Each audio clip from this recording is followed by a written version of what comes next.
Tonight, we're uncovering the full story of Otto Hightower.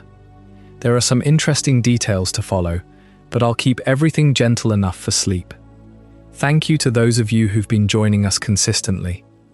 If you're falling asleep with us tonight, let me know in the comments how many nights in a row you've been here. And if this is your first night, just comment night 1.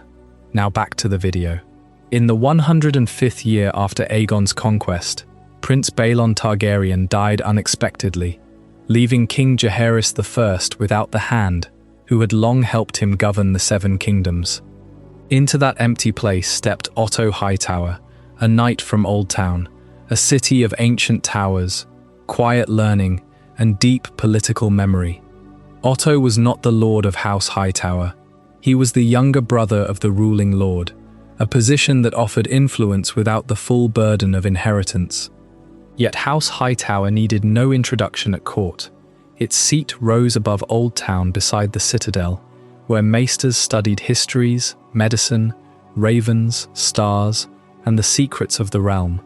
The Hightowers had wealth, ships, soldiers, faith, and connections that stretched across Westeros. Otto brought another kind of power with him. He listened closely. He remembered slights. He understood that kings often ruled through the people standing nearest to them, and that a hand could shape the kingdom simply by deciding which voices reached the throne. Under the old King Jaehaerys, Otto learned the rhythms of royal government. Petitions arrived, disputes required judgment, and noble families waited patiently for small advantages. He served capably, though not permanently. Jaehaerys eventually set him aside, and Otto returned to Oldtown with his reputation intact. But Otto Hightower was not a man made for a quiet retirement. By the time King Viserys I sat the Iron Throne, Otto had returned to court. At first, his greatest concern was not Princess Rhaenyra, the king's named heir. It was Prince Daemon, Viserys' younger brother. Daemon was brilliant, fearless, unpredictable, and very difficult for careful men to control. Otto saw in him a danger not merely to the king, but to the fragile peace Jaehaerys had spent a lifetime building. When Viserys needed a new hand, Otto's experience made him useful once more. He advised the king, encouraged him to name Rhaenyra as heir, and opposed Daemon's ambitions at nearly every turn. In those days, Otto's position seemed almost principled. Rhaenyra was the king's daughter, publicly chosen to succeed him, while Daemon remained the troubling possibility Otto hoped to keep far from power. Then Otto's daughter, Alicent, became part of the king's household.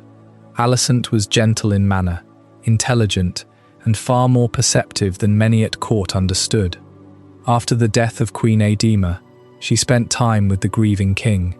In time, Viserys married her. Otto's daughter became queen, and the Hans family moved closer than ever to the center of royal power. Alicent gave Viserys sons, beginning with Aegon. That single fact changed the shape of every conversation in the Red Keep.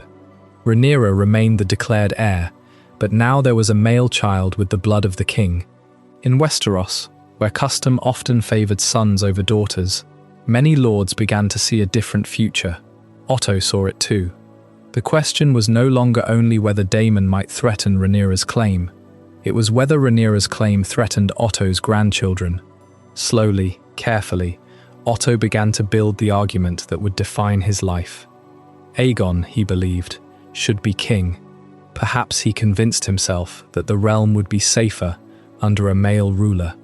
Perhaps he truly feared that Daemon, should Rhaenyra rule beside him, would seize the crown in all but name. But beneath those fears was something quieter and more personal, the chance for Otto Hightower's blood to sit upon the Iron Throne. And so, in rooms filled with candlelight and whispered counsel, the old hand began to choose a path from which neither his family nor the dragons of House Targaryen would easily return. That path began long before the whispers in those candlelit rooms, long before Aegon was born. It began in the 105th year after Aegon's conquest, when Prince Balon Targaryen died unexpectedly, leaving the realm without its heir apparent, and the old king without his strongest hand. King Jaehaerys I looked for a replacement and found him in a knight from Oldtown, a man who had spent his life learning how power truly moves in the shadows of the Seven Kingdoms. Otto Hightower enters the story as a courtly servant standing near the Iron Throne. He was the younger brother of the Lord of Oldtown, which meant he carried the weight of a great name without the burden of ruling it. He understood this position intimately. He knew how to wield influence without attracting too much attention. He had grown up inside the High Tower itself, surrounded by maesters and histories, and the quiet accumulation of knowledge that made his house one of the most powerful in the Reach. But he did not bring armies or dragons to court. He brought a reputation for competence, a calm demeanor, and a deep understanding of the Game of Thrones. He learned to read the room of the Red Keep, to understand who was rising and who was falling. He learned that the Iron Throne was not just a seat of power, it was a cage, and the man who controlled the door to that cage held the real power in the realm. Otto made himself the keeper of that door. He stood close enough to the king to be trusted, close enough to the lords to be feared, but never so close to the crown that he seemed a threat to those who actually wore it. Not yet. His greatest weapon is neither steel nor dragonfire, but patience. In a dynasty that solved its problems with flames and blood, Otto Hightower offered something almost revolutionary: the willingness to wait. He did not need to defeat his enemies in open battle. He needed only to outlast them. When Daemon Targaryen made himself useful, Otto let him have his victories. When Daemon made mistakes, Otto was there to ensure the king heard every detail. He built his case against Daemon, not in a day, but over years. He whispered when necessary, and he stayed silent when that served him better. He understood that a reputation for loyalty was the finest disguise a man with ambition could wear. And when Prince Daemon was finally exiled or publicly shamed, Otto never seemed to have lifted a finger. He simply let time and human weakness do the work for him. He advised the king to name Rhaenyra heir, not because he believed in her claim, but because he knew it would drive a wedge between Daemon and the throne. The patience Otto cultivated was the patience of a man who saw the endgame long before the opening move was made. Before his death, he will help decide who wears the crown. The decision was not made at the moment of Viserys' death, though that was the moment it became visible to the world. It was made in the years before, in small councils, in private conversations, in the subtle shaping of opinions. Otto watched as his daughter Alicent bore sons to the king. He saw the opportunity. The realm had never accepted a ruling queen easily. There was always a faction that clung to the idea that a son, even a younger one, must come before a daughter.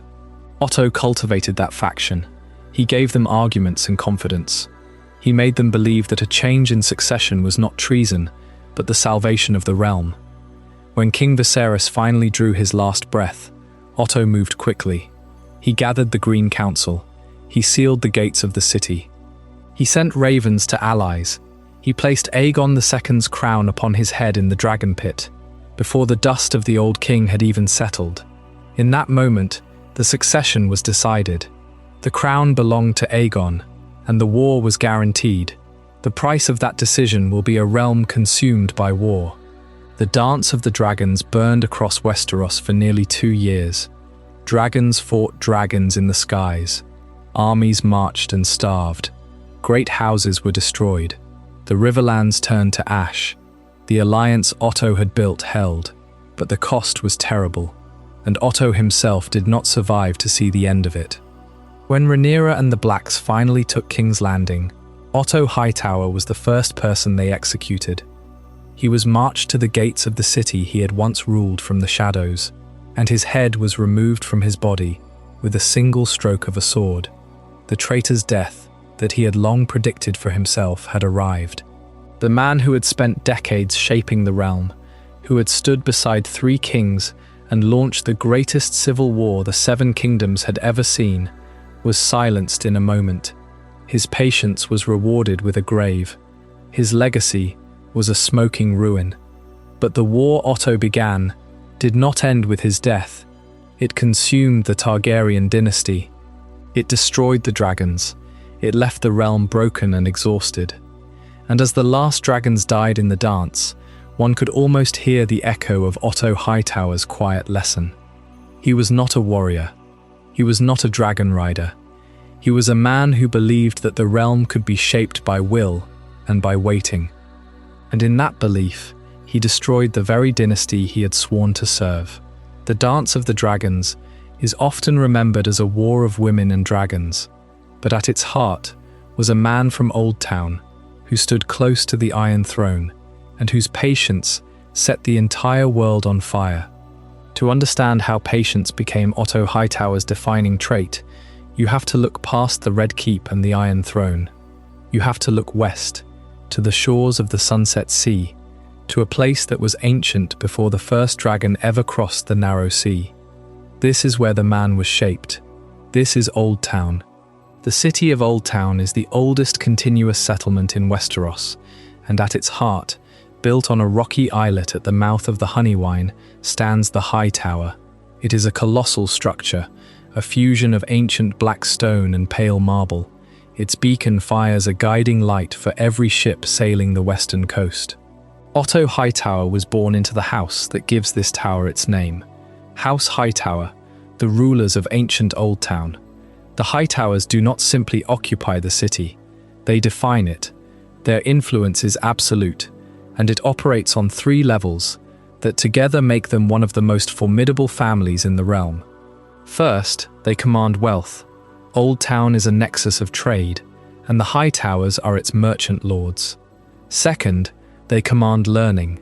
The Citadel, with its thousands of maesters in training and its vast libraries, sits within their domain. Every chain forged, every secret uncovered, flows through their sphere of influence. Third, they command faith. The Starry Sept, the heart of the faith of the Seven for centuries, is under their protection. A lord who controls the scholars and the priests holds a power that no crown can grant. Otto was born into this world of profound influence, but he was born as a younger son. He was the brother of the Lord Hightower, not the heir.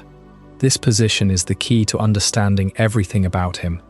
He lived his entire childhood in the shadow of ultimate power, close enough to feel its heat, but always standing to one side. He knew the feel of lordship without the right to wield it. What happens to a man in this position depends on his character. For Otto Hightower, it did not breed bitterness, it bred clarity. He studied the Game of Thrones before he ever entered the arena. In the halls of the Citadel, he listened to the debates of archmaesters. He learned the history of every failed rebellion and successful succession. He saw that a lord can command a field of battle, but a counselor can command the lord. A king can sit the throne, but a hand can rule the kingdom. It was in this environment that Otto internalized the lesson that would become his life's creed. Service to kings offered another path to greatness. If he could not inherit the tower, he would be the wind that guided the sails. If he could not sit the throne, he would speak into the ear of the man who did. He learned patience, not as a passive virtue, but as an active strategy. Watch, wait, strike with words. When he finally left Oldtown for the court of the old king, Viserys I, he brought no dragons, no massive armies. He brought a focused intellect and a perfect understanding of the machinery of power. He was ready for the long game, and the long game was just beginning. At the court of King Viserys, Otto found the perfect masterclass in government. The old king had ruled for decades, and his reign was defined not by conquest, but by law, roads, marriages, taxes, and careful compromise. Viserys understood that a kingdom could not survive on dragonfire alone. It needed records, coin, order, and men capable of seeing danger before it reached the gates. Otto understood this instinctively. He rose through service because he was useful. He was not a warrior seeking songs, nor a reckless prince demanding glory. He was precise, observant, and willing to perform the uncelebrated work that kept the realm functioning. When others saw ceremony, Otto saw leverage. When others heard a promise, he considered its cost. When others focused on the present, he measured the consequences that would arrive years later. By the final years of Jaehaerys's reign, the question of succession had become impossible to ignore. The king's family had been shattered by deaths, rival claims, and the terrible uncertainty of inheritance. The Great Council was called to settle the matter, and Viserys Targaryen emerged as the chosen heir. It was a decision that seemed to promise stability. Viserys had the blood of the dragon, a gentle nature, and the support of powerful lords. But Otto had spent his life studying the weaknesses hidden inside apparently stable arrangements. He knew that a peaceful choice could still create future resentment. He knew that every succession left someone disappointed, and disappointed people rarely forget. When Viserys became king, Otto became his hand. At last, the younger son of Oldtown stood beside the Iron Throne, not as its owner, but as the man closest to its power. For Otto, this was not merely advancement, it was confirmation of everything he had learned in the shadow of the Hightower. Influence did not require a crown, it required access. It required trust. It required the patience to let a king believe that the decisions before him were his alone. Viserys was exactly the kind of ruler Otto could serve, and perhaps guide. The king was warm, generous, and desperate to preserve harmony within his family. Yet those virtues came with a cost. Viserys hated conflict so deeply that he often postponed it. He preferred reassurance to confrontation. Otto, by contrast, saw conflict as something that had to be managed before it became catastrophe. This difference defined their partnership. Otto offered the king caution, procedure, and the cold logic of precedent. He warned against Prince Daemon, whose ambition and unpredictability threatened the image of order Otto valued above all else. Daemon was everything Otto distrusted: a prince with a dragon, a sword, a grievance, and a taste for chaos. To Otto, Daemon was not simply an unpleasant rival. He was a potential disaster waiting for permission. Then came the death of Queen Aedema, and with it, the crisis Otto had always feared.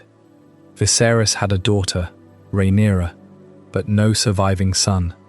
The realm had just chosen a male claimant over a female one at the Great Council. Otto understood what that memory meant. Naming Rhaenyra heir could quiet the immediate question, but it could not erase the expectations of the lords who had gathered years before. And when Viserys needed comfort after grief, Otto saw an opening that another man might have missed. He did not charge forward with a demand. That was never his way. He placed his daughter, Alicent, near the king at the moment when the king was most vulnerable. It was a quiet move, almost gentle on the surface, but Otto had never confused gentleness with innocence. Alicent's marriage to Viserys transformed Otto's position. He was no longer only the hand of the king, he was the king's father-in-law, the grandfather of royal children, and the guardian of a new branch of the Targaryen line. Yet even then, Otto did not act like a man who believed victory was guaranteed. He had learned too much in Oldtown for that. Power was never secure. It had to be defended through alliances, appearances, tradition, and above all, timing. That was Otto Hightower's true weapon. Not ambition by itself, because nearly everyone at court was ambitious. Not cruelty, because there were crueler men in the Red Keep. His weapon was the ability to wait until ambition could disguise itself as duty. House Hightower is a fortress of many levels. At the top, in the High Tower of Oldtown, Otto's brother kept the ancient seat of their power. He was the lord of the High Tower, the anchor of the family. But a great house cannot simply wait behind its walls if it wishes to influence the realm. It must seed itself in the heart of power. And so Otto became the arrow shot from that tower, aimed directly at the Red Keep. He was not the lord of his house, but he became its voice in the capital. This is the story of how he built a family to serve that ambition. His daughter, Alicent Hightower, was the centerpiece of this design. She was raised in Oldtown, a city that does not forget its history. The grace she displayed was not simply her nature, it was the product of 1,000 years of Hightower caution, of maesterly learning, of faith in the Seven. She was trained to navigate the most treacherous waters of court life, without ever getting her hands wet. Every word she spoke, every pause she took, was a lesson learned in the shadow of the citadel. She was not just a nobleman's daughter, she was a living testament to the ancient culture of the South, molded for a purpose that her father had likely envisioned long before she entered the throne room. His son, Gwaine Hightower, followed a sterner path. He became a Knight of the Reach, his sword arm sharpened in the same yards that trained the finest warriors of the South. But Otto did not leave him in Oldtown. He brought Gwaine to King's Landing and placed him in the city watch. Gwaine rose through its ranks to become a commander of the Gold Cloaks. In a city where poison and whispers were the common weapons, Otto now had a son commanding the only force that could physically secure or threaten the throne. It was a quiet, powerful counterbalance to the daggers of the court. A family built for court must have those who can keep the peace, and those who can enforce a silence when necessary. And then there was Otto himself, the architect. As Hand of the King, he had the ear of the realm. Between his own influence, his daughter's growing presence at court, and his son's command of the watch, Otto Hightower had woven his family into the very fabric of the crown's power. This was not a faction born of a single moment of crisis. It was a dynasty carefully assembled over years of patient service. It was a family built for court, which meant it was eventually a family built to rule. They were not simply advisors, they were a dynasty within a dynasty, waiting for their moment. These three threads, the hand guiding the council, the daughter influencing the queen, and the son commanding the streets, would eventually weave together into something the realm was not prepared for. They would rally under the green banner and shatter the peace of the realm. The foundation was laid, the stones were set in the walls of the Red Keep. Now, only the slow, inevitable decay of King Viserys' health would determine whether that wall would stand, or whether it would fall and take the rest of the kingdom with it. For a time, the wall held. Viserys still sat the Iron Throne, still insisted that Rhaenyra was his chosen heir, and still believed that love within his household could overcome the brutal logic of inheritance. But the king's belief was not the same thing as peace. Every new child born to Alicent made the question of succession more dangerous. Aegon, Helena, Aemond, and Daeron were not distant relatives with some vague claim. They were the king's true-born sons and daughter, carrying the blood of the dragon and the name of Targaryen. Otto understood what that meant, long before Viserys was willing to admit it. In the eyes of much of Westeros, a son came before a daughter. The king had named Rhaenyra heir, yes, but precedent had its own stubborn power. Otto did not need to invent the argument. He only needed to ensure that enough lords remembered it when the time came. His first period as Hand ended when Viserys finally tired of his warnings. Otto had pressed too openly against Rhaenyra, questioning the conduct of the princess and the men around her. The king saw ambition where Otto claimed concern, and sent him away from court. Yet removal was not defeat. Otto returned to Oldtown, where the Hightowers had survived kings, wars, and changing dynasties for thousands of years. He could afford patience. The Red Keep might cast him out, but it could not erase the family he had left inside it. Alicent remained beside the king. She became queen, mother, caretaker, and quietly, the center of a competing court. Around her gathered those who believed that Aegon should one day wear the crown. Sir Criston Cole, once devoted to Rhaenyra, became one of Alicent's fiercest defenders. The Lannisters watched closely.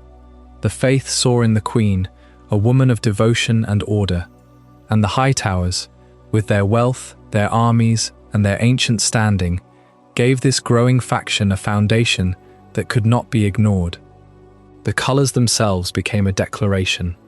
At a great tournament, Alicent appeared in a green gown, while Rhaenyra wore the red and black of House Targaryen.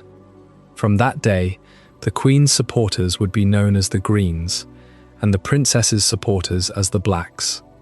It was a small symbol, but symbols are never small at court. A colour could become a promise could become a banner, and a banner could become a battlefield. When Lionel Strong died, Viserys needed a new hand. Otto returned. This time, he came not merely as a cautious counsellor, but as the grandfather of princes. The balance of power had changed. The old king was weaker, increasingly withdrawn behind pain, grief, and the weight of his failing body. Otto was there to guide the council, interpret the king's wishes, and make certain that the machinery of government continued to turn. But every decision made in the king's shadow also strengthened the hands waiting to seize power after he was gone. That was the true achievement of Otto Hightower. He did not rely on one desperate gamble. He created a network of blood, loyalty, offices, marriages, and obligations. By the time Viserys drew his last breath, the Greens did not need to build a cause from nothing. They already had a queen, a prince, a council, guards within the castle, and powerful allies beyond its walls. The question was no longer whether they could act. It was whether they would act quickly enough to take the crown before Rhaenyra knew the king was dead. The previous chapter closed, with the Hightower family taking root in the Red Keep. Otto had brought his daughter Alicent to court, a young girl, shaped by the quiet discipline of Oldtown, learning the rhythms of power from the shadows. But the throne that Otto watched so carefully never stays stable for long. The old king who presided over this era was Jaehaerys I, called the Conciliator, the Old King, the ruler who gave the realm its longest stretch of peace since Aegon's conquest. By the time Otto begins his serious work in the capital, Jaehaerys is very old, very tired, and utterly aware that the stability he built is crumbling around him. King Jaehaerys I presides over a long era of peace, law, and Targaryen strength. He unified the realm, codified its laws, and silenced the lords who once whispered of rebellion. But beneath the calm, old succession fears still haunt the royal family. The old king outlived most of his children, his sons, his heirs. One by one, they fell to illness, to accident, to the cruel passage of time. The succession, which should have been settled, became a wound that would not heal. For a time, the king's last surviving son, Prince Balon the Brave, stood as his heir and his hand. Balon was a warrior, beloved by the small folk, bold and strong. But in the year 105, after the conquest, a sudden burst of illness took him. A burst appendix, the maesters said. A twist in the gut. And just like that, the heir to the Iron Throne was gone. The death of Prince Balon opens a dangerous vacancy beside the king. The realm now had no clear successor, and the old king was too frail to ride a horse, let alone mount a dragon. The court needed a steady hand to manage the growing storm. And so, in 105 AC, the king turned to a man who had been quietly serving in the shadows of the capital for years. A man from the Hightower, known for his learning, his patience, and his absolute discretion. Otto Hightower is chosen to serve as Hand of the King in 105 AC. He was not the warrior Balon had been, nor did he command the same instant respect from the lords of Westeros. But Jaehaerys did not want a warrior, he wanted a manager. He wanted someone who could hold the realm together, while the crown decided who would sit the throne next. You could sense the change the moment Otto took his place at the king's side. Where Balon's reign as Hand had been loud, full of tourneys and war councils, Otto's handship was quieter. He spent his days in the Tower of the Hand, reading reports, sending ravens, smoothing over disputes between the great houses. He was not there to make friends. He was there to keep the machine running, and the machine was breaking down. Jaehaerys' remaining children and grandchildren began to circle one another. The succession crisis that would define the next generation was already taking shape. The Great Council of 180 had passed over Rhaenys and her line, settling the crown on Viserys, Aegon's son. But the question remained answered only by the thinnest thread of legal precedent. If Viserys failed to produce a male heir, or if he died too soon, the realm would tear itself apart. And Otto Hightower, standing at the centre of it all, saw this danger with absolute clarity. For Otto, the role of hand was not about ambition in the crude sense. He was not a man who dreamed of wearing the crown himself, but he was a man who believed that order must be preserved at any cost. And order in his mind meant a clear, undisputed line of succession from Jaehaerys to a strong, capable ruler. He had watched the court under the old king. He knew how easily a divided court can collapse, and he knew that the safest place for House Hightower was not at the front of the charge, but at the ear of the king. So he settled into his work. He learned every lord's grievance, every scepter's whisper, every maester's report. He strengthened the crown's finances and ensured that the roads remained open and safe. In many ways, Otto Hightower was the ideal hand for a king who could no longer rule alone. He did not seek glory, he sought stability. But stability built on careful management is not the same as peace built on trust. And in the years to come, the cracks in Otto's foundation would grow deep and wide. The old king's health continued to fail. He spent his final years in his chambers, surrounded by maesters and septons, while Otto managed the daily business of the realm. Yet the court felt his absence. Without the king's personal authority to enforce the laws, the lords began to test their boundaries. The succession fears that had haunted the royal family for decades grew louder. The question everyone whispered was simple. When Jaehaerys dies, who will hold the realm together? The answer for now was Otto Hightower, but even a man as patient and cunning as Otto could not prevent what was coming.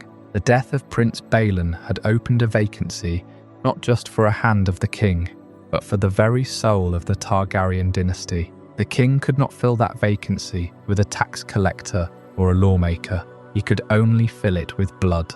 And blood, as the realm would learn, has a will of its own. The Red Keep in those final years of Jaehaerys I was a quiet place. The feasts were smaller, the tourneys fewer. The old king sat in his solar, surrounded by scrolls and laws, a man who had outrun his time.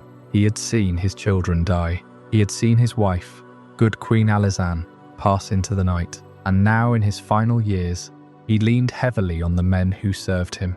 Among them was Otto Hightower, but Otto was not the only man in the room. There were maesters and lords, septons and knights, and there was the heir, Prince Viserys, Balon's son.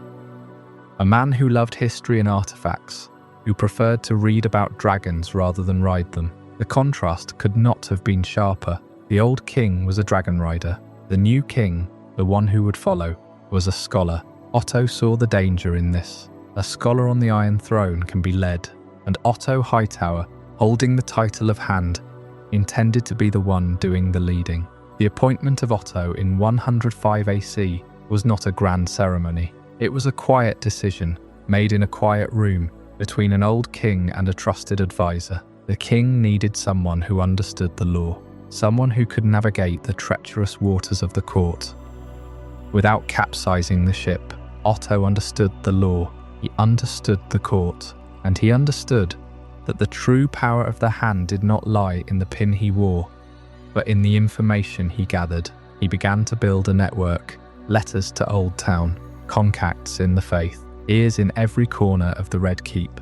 Not for personal gain, he told himself, for the stability of the realm. But the line between service and control is thin, and in the fading light of the old king's reign, Otto Hightower began to walk that line with careful, deliberate steps. The old succession fears were not simply fears of a civil war. They were fears of a broken dynasty. The Targaryens had depended on dragons to maintain their authority. But by the end of Jaehaerys' reign, the dragons were growing smaller, weaker.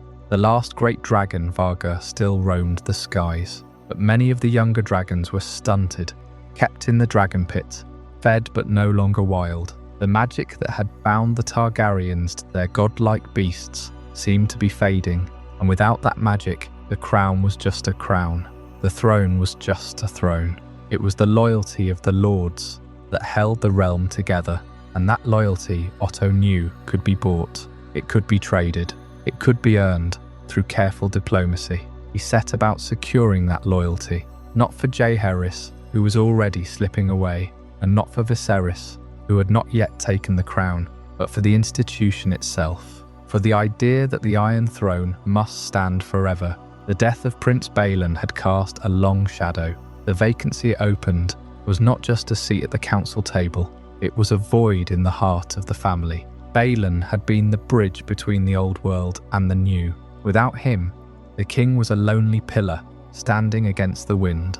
Otto Hightower was chosen to stand beside that pillar. He was chosen to be the support that the kingdom needed. But no matter how strong his presence, he could not replace the love that the king had lost. He could not heal the wounds of a family that had buried too many sons and daughters. So he did what he could. He managed the realm, he kept the accounts, he silenced the dissenting voices, and he waited. The peaceful reign of Jaehaerys I was fading, and in its place, something restless was stirring, something that would soon demand a price from every man, woman and child who called Westeros home. King Jaehaerys I presides over a long era of peace, law and Targaryen strength, yet beneath the calm, old succession fears still haunt the royal family. Into this fading twilight steps Otto Hightower. He is a brother to the Lord of Oldtown. He is not a dragon rider. He is not a great knight. He is a man of the Citadel's shadow, a courtier, a student of power, and in the final years of the old king's reign, he is named Hand of the King. Otto proves himself quickly. He is capable. He is restrained. He is deeply attentive to the business of the crown. He does not seek glory for himself. He seeks order, structure, and the preservation of royal authority. He gives the aging king exactly what is needed, a steady hand and a quiet mind. He serves a king whose family has been deeply diminished by grief and death. Jaehaerys was once the greatest king the Targaryens ever produced. He was the conciliator, the builder of roads, the lawgiver, but his reign has grown long and the losses have stacked up. Queen Alicent is gone. Prince Aemon fell in battle. Prince Balon, the last great hope for the succession, died of a sudden illness. The court is quieter now. The dragons are fewer. The certainty of the dynasty has faded into a pale memory. At court, Otto watches. He listens to the whispers. He sees how fragile the Targaryen succession has become.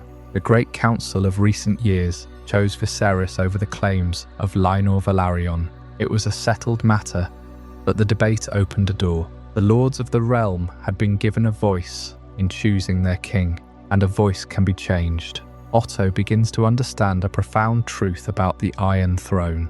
A crown can be lost long before a king dies. The moment the ruler weakens, the realm begins to look past him. Lords search for the next patron. Princes sharpen their ambition.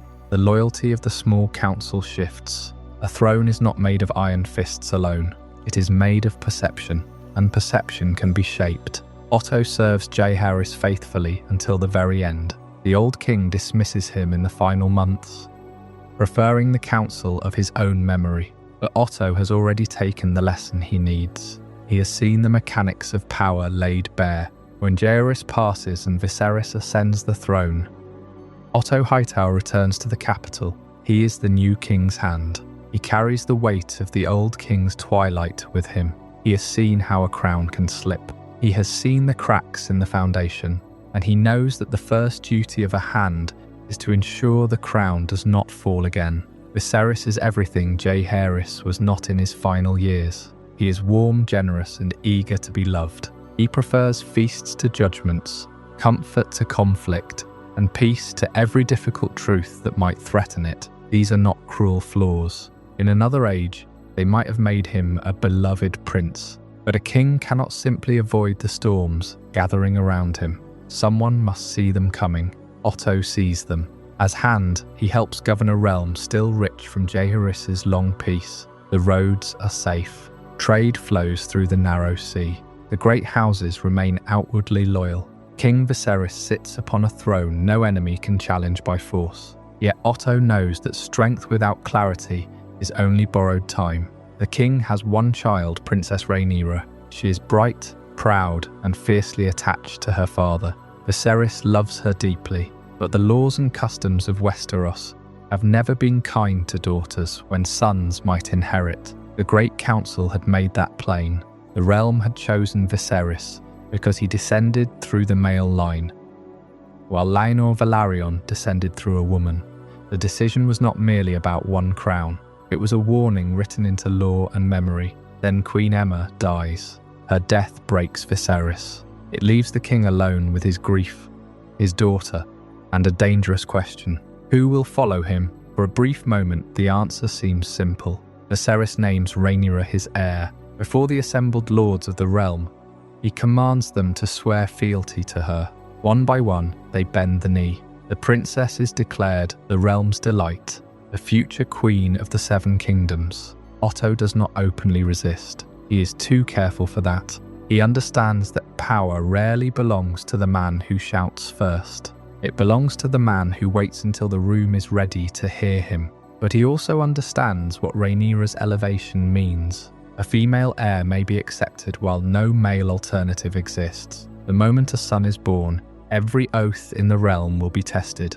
Every lord who swore to Rhaenyra will have to decide whether an old promise matters more than an ancient custom. Otto knows many will choose custom, some will choose advantage, and some will choose whichever side appears likely to win. So Otto looks to his own house. His daughter Alicent has been raised in the world of courtly expectation. She is dutiful, intelligent, and graceful. She knows how to listen without seeming silent. She knows how to offer comfort without appearing ambitious. In the king's grief, Otto sends her to Viserys, not with a command, not with a crown placed openly before her. He simply places her near a lonely man who needs kindness. It is one of the most consequential choices in the history of the realm. Viserys marries Alicent Hightower. The decision shocks the court. Many expected him to marry Laenor Velaryon, joining the Iron Throne more closely to the richest and most powerful naval house in Westeros. Instead, the king chooses the daughter of his hand. To Otto's enemies, it is proof of manipulation. To Otto himself, it is security. The royal family has become tied to Oldtown, to the Hightowers, and to the careful network of influence he has spent his life understanding. Then Alicent bears the king a son. The boy is named Aegon. From that moment, the peace of Viserys' reign begins to rot from within. The king insists that Rhaenyra remains his chosen heir.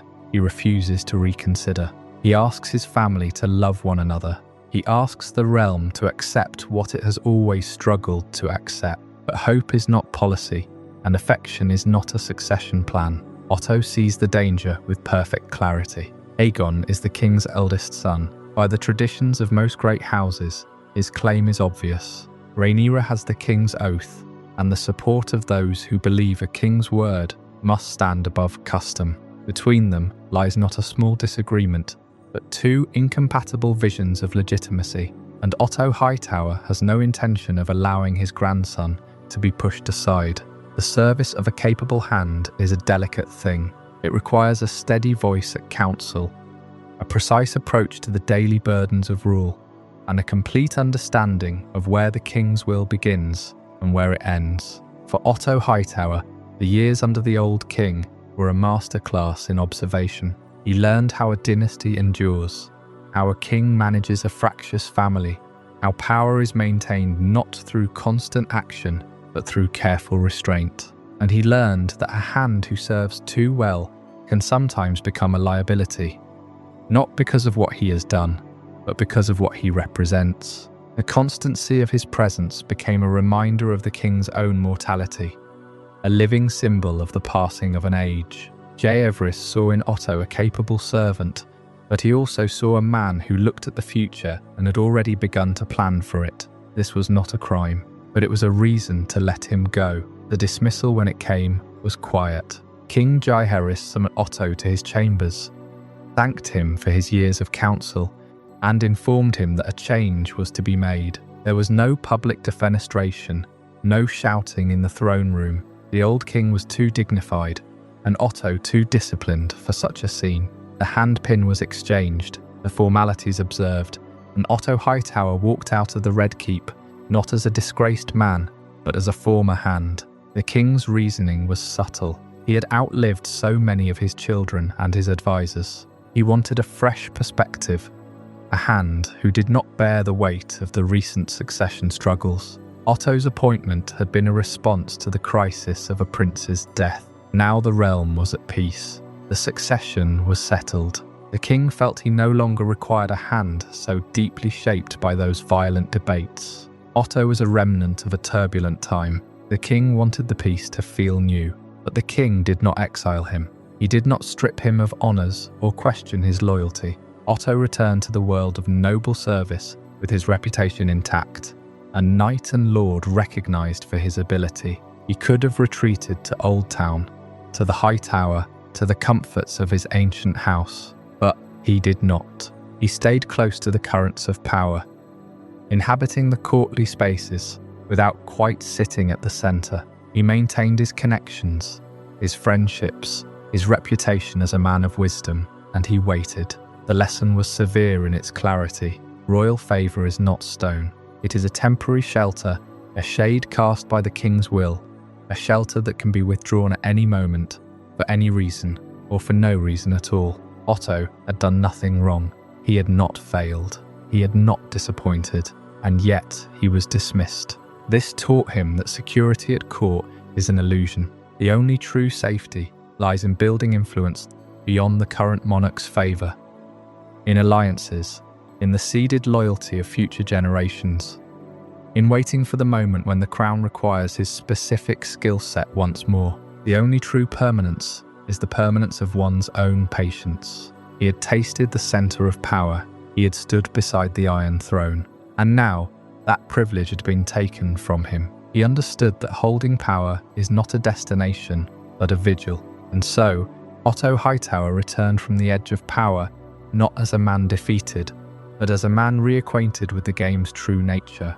He carried the memory of what power felt like, the weight of the handpin, the quiet thrill of being the last voice the king heard before a decision. He knew he was capable of such service. He knew he deserved such a position, and he knew that the Game of Thrones does not end with one dismissal. It only pauses. He would wait. He would watch. He would let his reputation speak for him. And when the next opportunity arrived, he would be ready. The memory of this fall from grace would never fade. It was the ghost that guided every step he took afterward. He had learned that to hold power, one must never appear to be grasping for it, and so he let his patience become his shield. From a distance, he watched the old king's final years unfold. He watched the succession take its final shape. He watched the realm prepare for a new era. The door that had closed was not locked. It was simply waiting for the right moment to open again.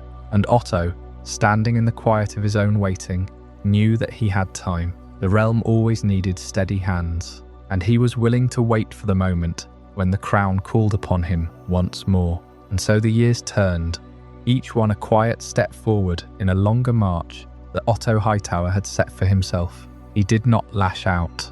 He did not scheme openly. He watched the court from the edges, a familiar presence in the halls of power, always available for counsel, never demanding it. He saw the king grow frailer, saw the succession become a settled thing in the minds of men, and saw the moment approach when a new monarch would need guidance. In the quiet of his own chambers, he studied the next generation. He noted the temperament of Prince Viserys, his fondness for comfort, and his desire to be loved. He noted the factions that began to form, the whispers that followed every lord and lady. He stored away every piece of information, like a craftsman saving wood for a future project. His mind was a repository of debts, favours, and ambitions. He knew that the game was not only about the throne, but about the people who surrounded it, and so he made himself agreeable. He became a man people trusted, a man who listened, a man who offered advice without the weight of formal office. His reputation for sagacity grew in the shadows, not under the spotlight of the small council. He was a friend to the new generation, a voice of continuity in a time of impending change. When the old king finally passed, the realm mourned, but Otto Hightower mourned differently. He mourned the end of an era that had both raised him and cast him aside. He mourned the loss of a king who had given him the greatest honour of his life, and then taken it away. But in his heart, he felt the stir of opportunity. The door that had closed with Jaehaerys was now perhaps unlocked with Viserys. He did not rush. He let the new king seek counsel. He let others come to him. He let his knowledge become a quiet resource, freely given, never sold. In this way, he wove himself into the fabric of the new reign without ever sewing a single visible thread. His presence was felt, not seen. His influence was tasted, not swallowed. He knew that the next time he was called to serve, it would not be because he asked for it. It would be because the crown needed him, and he was patient enough to let that need grow, to let it become desperate, to let it become the only solution left. He had learned from his dismissal that to be of use is to be valued, and to be patient is to become the answer to a question no one has yet asked. The realm would turn to him again. He was certain of it, and when it did, he would be ready to hold the handpin once more. Not as a man who had been pushed aside, but as one who had returned by the very weight of his own necessity. The old king was gone. Jaehaerys I, the conciliator, the king who had ruled for more than half a century, had finally passed from the world. The realm he left behind was stable, legally ordered, and at peace. But the question of succession had not been settled by good feeling or common agreement. It had been settled by a council. The choice of that council was Viserys, the grandson of Jaehaerys, a man who had never truly expected to be king. Viserys I inherited the throne after Jaehaerys, and with the greatest challenge of his reign from the very beginning. The Great Council of 101 had set a precedent. The crown had passed over the stronger claim of Princess Rhaenys and her children in favour of a male heir, but Viserys was crowned and the realm exhaled. The transition was smooth. The treasury was full. The dragons were numerous. It looked, from the outside, like the beginning of an age of apparent prosperity. Another golden summer for the Targaryen dynasty. Viserys himself was a man who simply wanted to enjoy the peace he had inherited. He was not his grandfather. Jaehaerys was law and order, a king of duty and distance. Viserys was warm. He was generous. He was a man who felt deeply, who loved his family with an open heart. He loved his first wife, Amma Arryn, and he grieved her deeply. He loved his brother, Daemon, even when Daemon made it nearly impossible to do so. He loved his daughter, Rhaenyra, fiercely and without reservation. He was a king who wanted to be loved in return, and he believed that kindness alone could heal any wound and smooth over any conflict. The new king was eager to preserve peace within his family, above all else, but this desire for peace was not a strength. It was a deep and fatal avoidance. King Viserys hated confrontation. He hated making choices that would make someone unhappy, so he made no choices at all, or he made choices that simply postponed the pain for another day. He would keep Daemon close, then exile him, then bring him back to court again. He named Rhaenyra his heir, the first woman ever formally declared as such, but he did not fully secure her position against the future sons he might one day have. He was a man who wanted to please everyone, and in the world of politics, that is precisely how you end up pleasing no one. He avoided difficult decisions, trusting that time would solve the problems growing before him. Instead, those decisions festered, and they grew until they eventually became disasters. It is here that Otto Hightower returned to the centre of the story. Otto had been dismissed from his First Handship, but he had not vanished from the realm. He had returned to Oldtown, a respected figure, a man of reputation and knowledge. But his daughter, Alicent, had caught the eye of the new king, or perhaps it is more accurate to say she was placed in his path. Otto returned to court as the father of the new queen. A quiet authority in the chambers of the Red Keep, he looked around him at the king's chosen heir, Princess Rhaenyra, at the king's restless brother, Daemon, and at the king's growing new family. The future of the dynasty was already uncertain. It was fragile, balanced entirely on the wishes of a man who refused to make permanent decisions. Otto understood that in such a vacuum someone must act, and so he began, very quietly, to advise and to plan not yet for war but for certainty. He could not know it then, but his careful desire for a secure future was the very thing that would make that future impossible. The king feasted. The dragons danced in the skies above King's Landing, a symbol of a power that seemed eternal. But beneath the feasts and the tournaments and the smiles, the court was dividing. Viserys ruled, but he did not govern the unrest growing within his own house. He placed his trust in the men around him, men like Otto Hightower, who had their own visions for what the future should hold. The new reign was prosperous, but it was a prosperity built on a king's reluctance to look directly into the cracks that were already spreading through the foundations of his dynasty. The age of Viserys was an age of comfort and warmth, but the seeds of its destruction had already been sown in the soil he refused to till. The court was dividing, and the king could not see it, or would not see it. He trusted that the family he loved would find a way to stay together, but in the shadows of the Red Keep, the future of the dynasty was already being shaped by forces he could no longer control. The first open wound came with the question of succession. Rhaenyra had been named heir before the lords of the realm, and they had sworn their oaths to her. Yet every son Alicent gave the king created a new argument, a new source of resentment, and a new excuse for those who believed that no woman should ever sit the Iron Throne. King Viserys I began his reign with a genuine desire for harmony. He wished to bind the wounds left by the Great Council and the old king's grief. He was a generous king, an eager king, but a king's good intentions are fragile things, especially when a dragon lives in the same castle. Viserys had a brother, and that brother was a problem that no amount of good cheer or generosity could solve. That brother was Prince Daemon Targaryen. Prince Daemon Targaryen was everything his brother was not. Where Viserys was deliberate and scholarly, Daemon was bold, restless, and entirely unpredictable. He was a prince of the blood, a celebrated knight, the commander of the city watch. He had taken the gold cloaks and transformed them. He dyed their cloaks a deep red gold, the colour of fire, and drilled them into a fearsome fighting force. They answered to him, not to the crown. He was building a personal power base in the very heart of the city, and most dangerously, he was the heir to the Iron Throne. Viserys had no sons yet, and so Daemon stood directly in the line of succession. He was dangerously close to the throne, and everyone in court knew he felt that weight. He wore it like a crown already. From the moment Otto Hightower looked upon this new court, he studied Prince Daemon with a sharp and unblinking eye. Where other lords saw a dashing prince, a brilliant warrior, a man of charisma and fire, Otto saw something else entirely. He did not see a useful royal brother.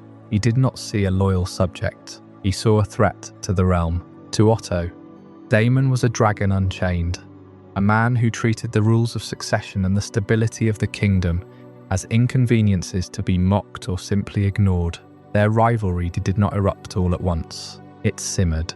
It became one of the central tensions in Viserys's court, a quiet war fought in the painted chamber, in whispered allegations, and in the subtle rearrangement of power.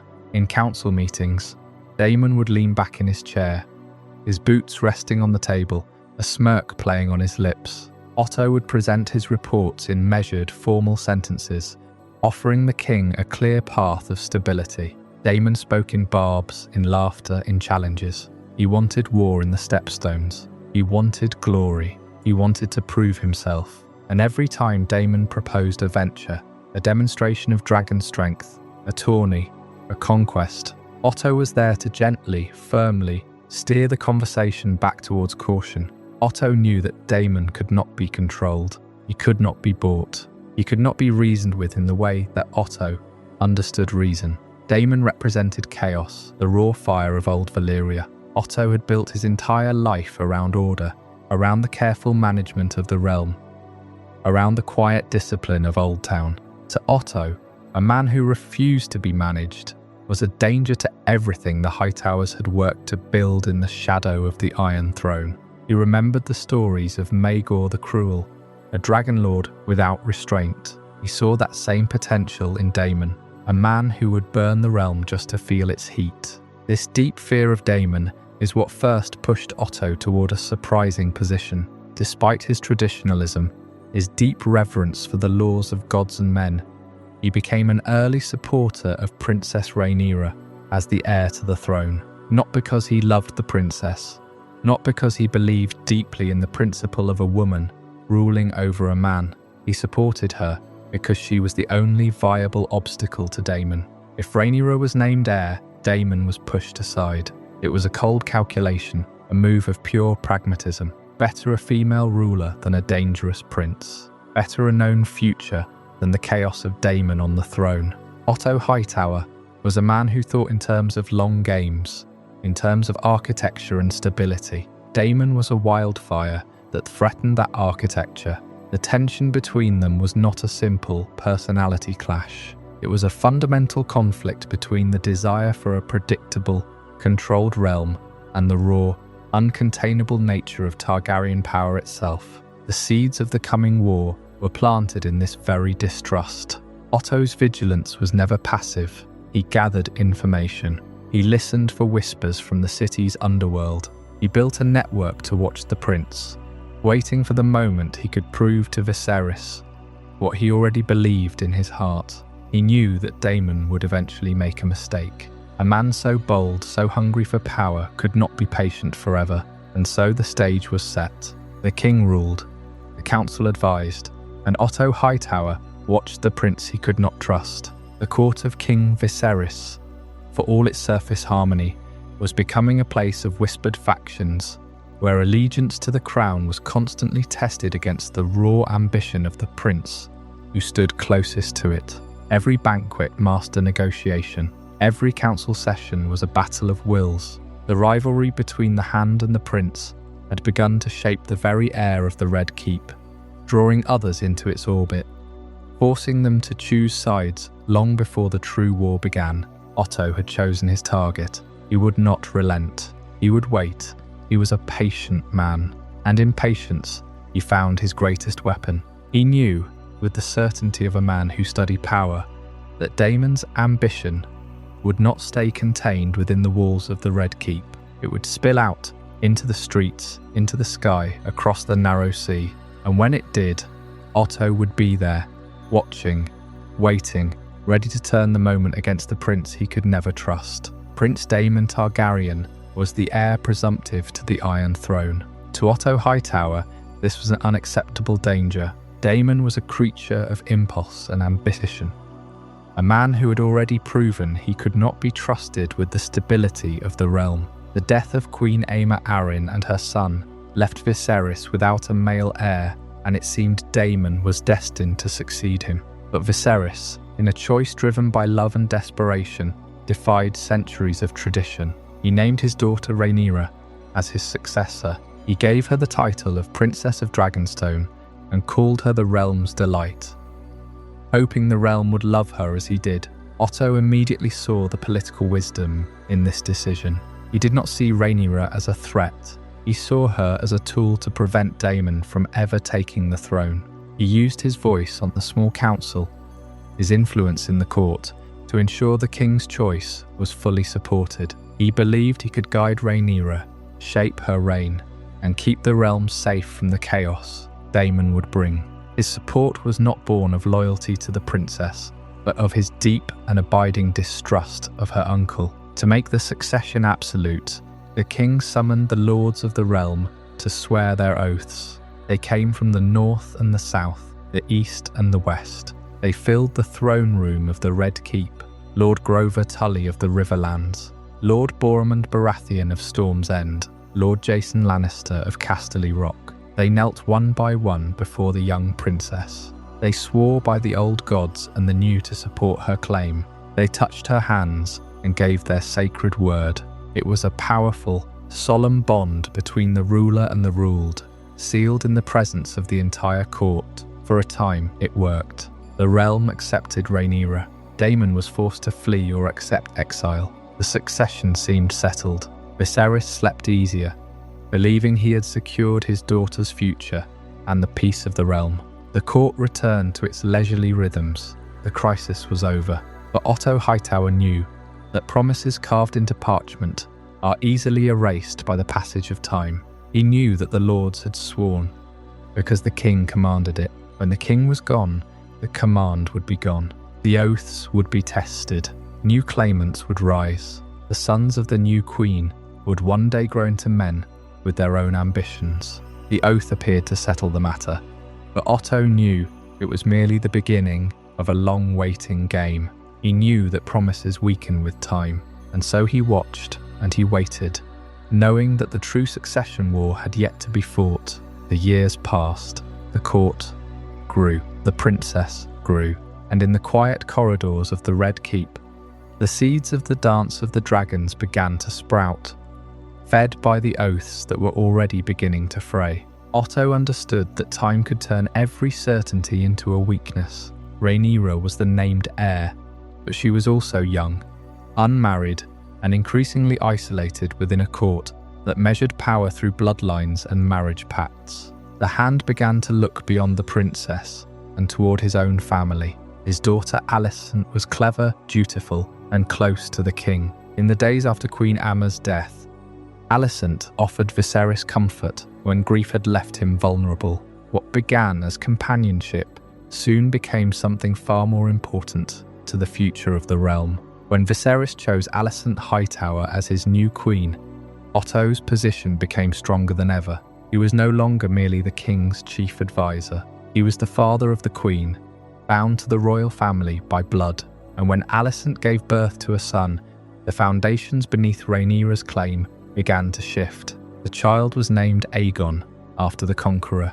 He was a true-born son of the king, carrying the name Targaryen and the claim that many lords believed tradition demanded. Viserys refused to change his mind. He continued to call Rhaenyra his heir. He demanded that the court honour the oaths sworn before him. Yet the existence of Aegon created a question that could not be silenced. If a king had a son, should that son not inherit before a daughter? To Viserys, the answer was no. His promise to Rhaenyra mattered more than custom. To Otto, and to many others, the answer was becoming dangerously clear. The court divided without declaring itself divided. On one side stood those who supported the princess and remembered their vows. On the other stood those who looked to the king's sons and saw a more familiar path to succession. Alicent herself began to fear for her children's future. If Rhaenyra became queen, what place would there be for Aegon, Aemond, and Daeron? In a kingdom scarred by old rivalries, royal brothers were often not protected. They were threats waiting to be removed. Otto fed those fears, whether from genuine concern or political calculation. He warned that Rhaenyra's accession could place Alicent's children in danger. He insisted that the realm would never truly accept a woman over a living male heir. The old hand who had once supported Rhaenyra to block Daemon now found that the princess herself had become an obstacle. His ambition had changed shape, but it had not weakened. Viserys eventually saw the danger in Otto's influence. He dismissed him as hand and sent him away from court. But removing Otto from the council did not remove the conflict he had helped create. Alicent remained queen, her children remained princes, and the question of succession remained unresolved beneath the surface of every feast, every wedding, and every royal ceremony. Rhaenyra's own choices gave her enemies fresh weapons. Her marriage, her children, and the rumours that followed her became matters of public debate. Every whisper in the Red Keep became another stone added to the war between the two factions. The princess had once been called the realm's delight. Now many looked at her, not with affection, but with suspicion. The court that had sworn to protect her future was quietly preparing for the day it might deny her. By the time Otto returned to King's Landing, the lines were already drawn.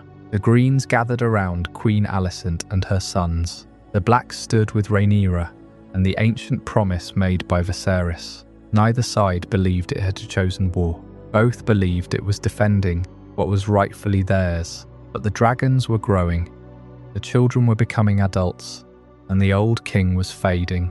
The peace Viserys had tried so desperately to preserve rested upon a promise that no longer satisfied anyone. When he died, the realm would have to decide whether an oath was stronger than tradition, whether a daughter could stand above a son, and whether the blood of the dragon could ever be used to settle its disputes without fire. Viserys had named Rhaenyra his heir. It was a decision that seemed to secure the realm for the foreseeable future. A hedge against the instability Prince Daemon might bring. Otto supported this choice. But he understood something his rivals often missed. A king is not just a title or a sword. A king is a man. And King Viserys was a man hollowed out by grief. Queen Aemma was gone. The king retreated into his models, his history, his quiet sorrow. He had no interest in the dance of court, only in the memory of what he had lost. This was the opening Otto Hightower had been waiting for. It was not a door that required battering down, but one that could be opened with a gentle hand. He looked at his daughter, Alicent. She was young, but she was perceptive. She was present in a way that most courtiers were not. He did not command her, but he guided her. Otto brought Alicent into the grieving king's private world. It began with small gestures, a walk in the gardens, a conversation about an old Valyrian text. The king spoke of his dreams and his burdens, and Alicent listened. She offered companionship, not counsel. She was a source of light in a very dark room, and Otto watched. He saw the king's posture relax. He saw the faint return of a smile. It was an honest connection. But Otto was a politician to his core. He saw a new opening for House Hightower. His daughter was not just a comfort to the king, she was becoming indispensable. And a king who relies on a single person for his happiness is a king who can be guided. In 106 after the conquest, King Viserys I married Alicent Hightower. The ceremony was grand, but the consequence was subtle and absolute. The marriage transformed Otto from the king's advisor into the king's father-in-law. His counsel was no longer the opinion of a hired hand, but the voice of a family elder. His blood was now bound to the dynasty. When Queen Alicent gave birth to a son, Aegon, the nature of the succession fundamentally shifted. Rhaenyra was still the named heir, but she was no longer the only path forward. Otto had a grandson. House Hightower had a prince. What begins as a courtly alliance, a simple act of maneuvering, will soon become a battle over blood and inheritance. The Red Keep was happy for a time. The king had a family again, but the quiet companionship in the garden had planted a seed. A faction was forming. Around Alicent, around her children, around Otto himself, the Greens and the Blacks, loyal to Rhaenyra, began to see the division clearly. The years of peace that followed were not a resolution, they were a holding pattern. A long, quiet prelude to a war that would tear the House of the Dragon in two. A war that Otto, in his ambition to secure his family, had inadvertently set in motion. The documents of the period speak of council meetings and tours.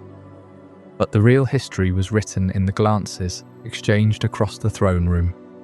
In the silence between a queen and a princess, the battle lines were being drawn, long before the first sword was drawn. Otto understood that patience was his greatest weapon. He did not need to force Viserys to cast aside Rhaenyra. The king's refusal to confront the question of succession did the work for him. With every passing year, Aegon grew older, and the argument in favour of a male heir became easier for many lords to accept. Tradition had weight, fear had weight, and the prospect of a woman ruling while married to a man of another great house frightened those who had spent their lives guarding their own influence. Yet Otto's path was not without setbacks. When Viserys learned that his hand had urged Prince Daemon to be considered as an alternative to Rhaenyra, the king saw betrayal where Otto saw caution. He dismissed him from office and sent him back to Oldtown. For a time, it appeared that Otto had overreached, but the Hightowers had never depended upon one man standing beside the throne. Alicent remained queen, her children remained princes and princesses, and in the chambers of the Red Keep, she became the living centre of her father's cause. She had begun as a girl sent to comfort a grieving king. Now she was a mother determined to protect her sons from a future in which Rhaenyra's claim could leave them vulnerable. The division deepened when Rhaenyra married her uncle, Daemon Targaryen. To her supporters, it was a union of strength. Daemon was a dragon rider, a seasoned commander, and a prince of the blood. To Alicent and her allies, it was proof that Rhaenyra's future reign would be dangerous. The princess and the queen no longer merely disagreed. They represented two rival visions of the realm. Then Otto returned. After the death of Ser Lionel Strong, Viserys named Otto Hightower Hand of the King once more. It was a remarkable restoration. The man who had been sent away in disgrace was again seated at the king's right hand, now with even more reason to shape the future. Viserys was older, weaker, and increasingly consumed by illness. His body failed him, but his refusal to alter the succession remained firm. Rhaenyra was his heir. He said it again and again. Otto listened, bowed, and waited. By the time Viserys died, the realm had become a house divided beneath one roof. Rhaenyra was on Dragonstone. Alicent and Otto were in King's Landing. The king's death did not create the crisis. It only removed the last barrier holding it back. What followed became known as the Green Council. In secret, Otto and the Queen's supporters gathered to decide what must be done. Some argued that Viserys' final wishes should be honoured. Others believed the kingdom would never accept Rhaenyra. Otto saw the matter with brutal clarity. If Rhaenyra took the throne, Aegon and his brothers would always be threats to her rule, and threats in the world of kings do not remain alive for long. So Aegon was crowned. The act was swift, ceremonial, and irreversible. Before Rhaenyra could even learn that her father was dead, her half-brother had been proclaimed King Aegon II. Otto had spent decades turning possibility into position. Now his grandson wore the crown. But a crown taken in secrecy does not end a dispute, it announces one. On Dragonstone, Rhaenyra answered Aegon's coronation with one of her own. Two monarchs now claimed the Iron Throne. Two courts called the other traitors. Two families armed themselves with dragons. Otto Hightower had wanted security for his bloodline. Instead, he helped awaken the most destructive conflict Westeros had ever known. Alicent gave Viserys a son. The boy was born healthy, with the silver hair of old Valyria and the violet eyes of his Targaryen ancestors. The court rejoiced. The king named him Aegon, a name steeped in prophecy and conquest, a name that seemed to carry the weight of fate itself. More children followed in swift succession. Helena, gentle and peculiar, who found wonder in the small crawling things of the earth. Aemond, sharp and proud, who would burn for a dragon. And Daeron, the youngest, who would be fostered in Oldtown among the Hightowers. For Otto Hightower, standing in the shadow of the throne he had served for 2 reigns, the birth of these grandchildren was a seismic shift in the landscape of his ambition. He now had a grandson, a male grandson, a Targaryen by blood, a Hightower by descent. The Iron Throne, which had always seemed the preserve of ancient dynasties and distant kings, was suddenly within reach of his own bloodline. The boy was close, very close, second in line by law. Viserys, however, was not a king who looked ahead to conflict. He loved his daughter Rhaenyra with a fierce and protective love. He had named her his heir before the assembled lords of the realm. He would not break that vow. Rhaenyra remained the named heir, but a king's word is only as strong as the will of those who follow it. The court, sensing the uncertainty, began to divide. The divide was subtle at first, a matter of seating arrangements and whispered conversations. The Greens, the party of the Queen, coalesced around Alicent and her children. The Blacks held firm for Rhaenyra, and Otto, the ever-cautious hand, found his compass spinning toward a new north. For so long, his efforts had been defined by opposition. He had opposed Daemon. He had worked tirelessly to remove the king's unpredictable brother from the path of succession. But opposition is a negative force. Protection of one's own legacy is a positive, driving force. Otto's loyalties shifted. He was no longer a man whose primary goal was blocking Daemon. He was a man whose primary goal was protecting his own descendants. Every strategy he devised, every lord he cultivated, every subtle argument he pressed upon the king was now dedicated to one purpose: the purpose of placing his grandson, Aegon, upon the Iron Throne. The claim was born, the rival existed, and the realm, peacefully unaware of the fire to come, was already choosing its sides. The children grew in the castle that held them all, playmates bound by blood and separated by destiny. The rift between the two families of the king deepened with every passing year. The storm was not visible on the horizon yet, but the pressure was building in the very stones of the Red Keep. The quiet war had begun. Alicent understood the danger before most others dared to name it. Her children had royal blood, but blood alone did not settle succession. Rhaenyra had been publicly declared heir. The lords had bent the knee. Viserys had made his will known. Yet tradition had its own stubborn voice, and across Westeros, many men believed that a son must come before a daughter, no matter what promises had been made. The queen did not need Otto to explain this to her. She had watched Rhaenyra grow from a grieving girl into a young woman with her own household, her own supporters, and her own claim upon the future. She had also watched Viserys refuse to acknowledge the threat gathering around them. To him, his family was still whole, if only everyone would behave as though it were. He mistook silence for peace. He mistook loyalty spoken in his presence for loyalty held in secret. Otto did not make that mistake. He knew that every great lord was measuring the king's children against one another. He knew that old oaths could be bent beneath the weight of new advantage. A marriage here, a grant of land there, a whispered promise of favour after the king's death. These were the tools by which kingdoms changed hands. No sword had yet been drawn, but the game was already being played. The question was simple enough to divide a realm. Would Westeros accept Rhaenyra as its first ruling queen, or would it turn to Aegon, the king's eldest son? For Rhaenyra, the answer lay in the oath that had been sworn to her. For Otto, the answer lay in the ancient customs of inheritance. But beneath all their arguments, beneath the language of law and tradition, was something more personal and more dangerous. Neither side could afford to lose. If Rhaenyra became queen, Alicent's sons would always be a threat to her crown. Every lord dissatisfied with her rule could raise Aegon's name as a banner. Every rebellion would have a prince to place upon the throne. And if Aegon became king, Rhaenyra and her children would stand as living reminders that another line had been set aside. In such a world, family did not guarantee safety. It made safety impossible. Viserys tried to heal the divide in the way he always did, with affection and denial. He insisted that his children should love one another.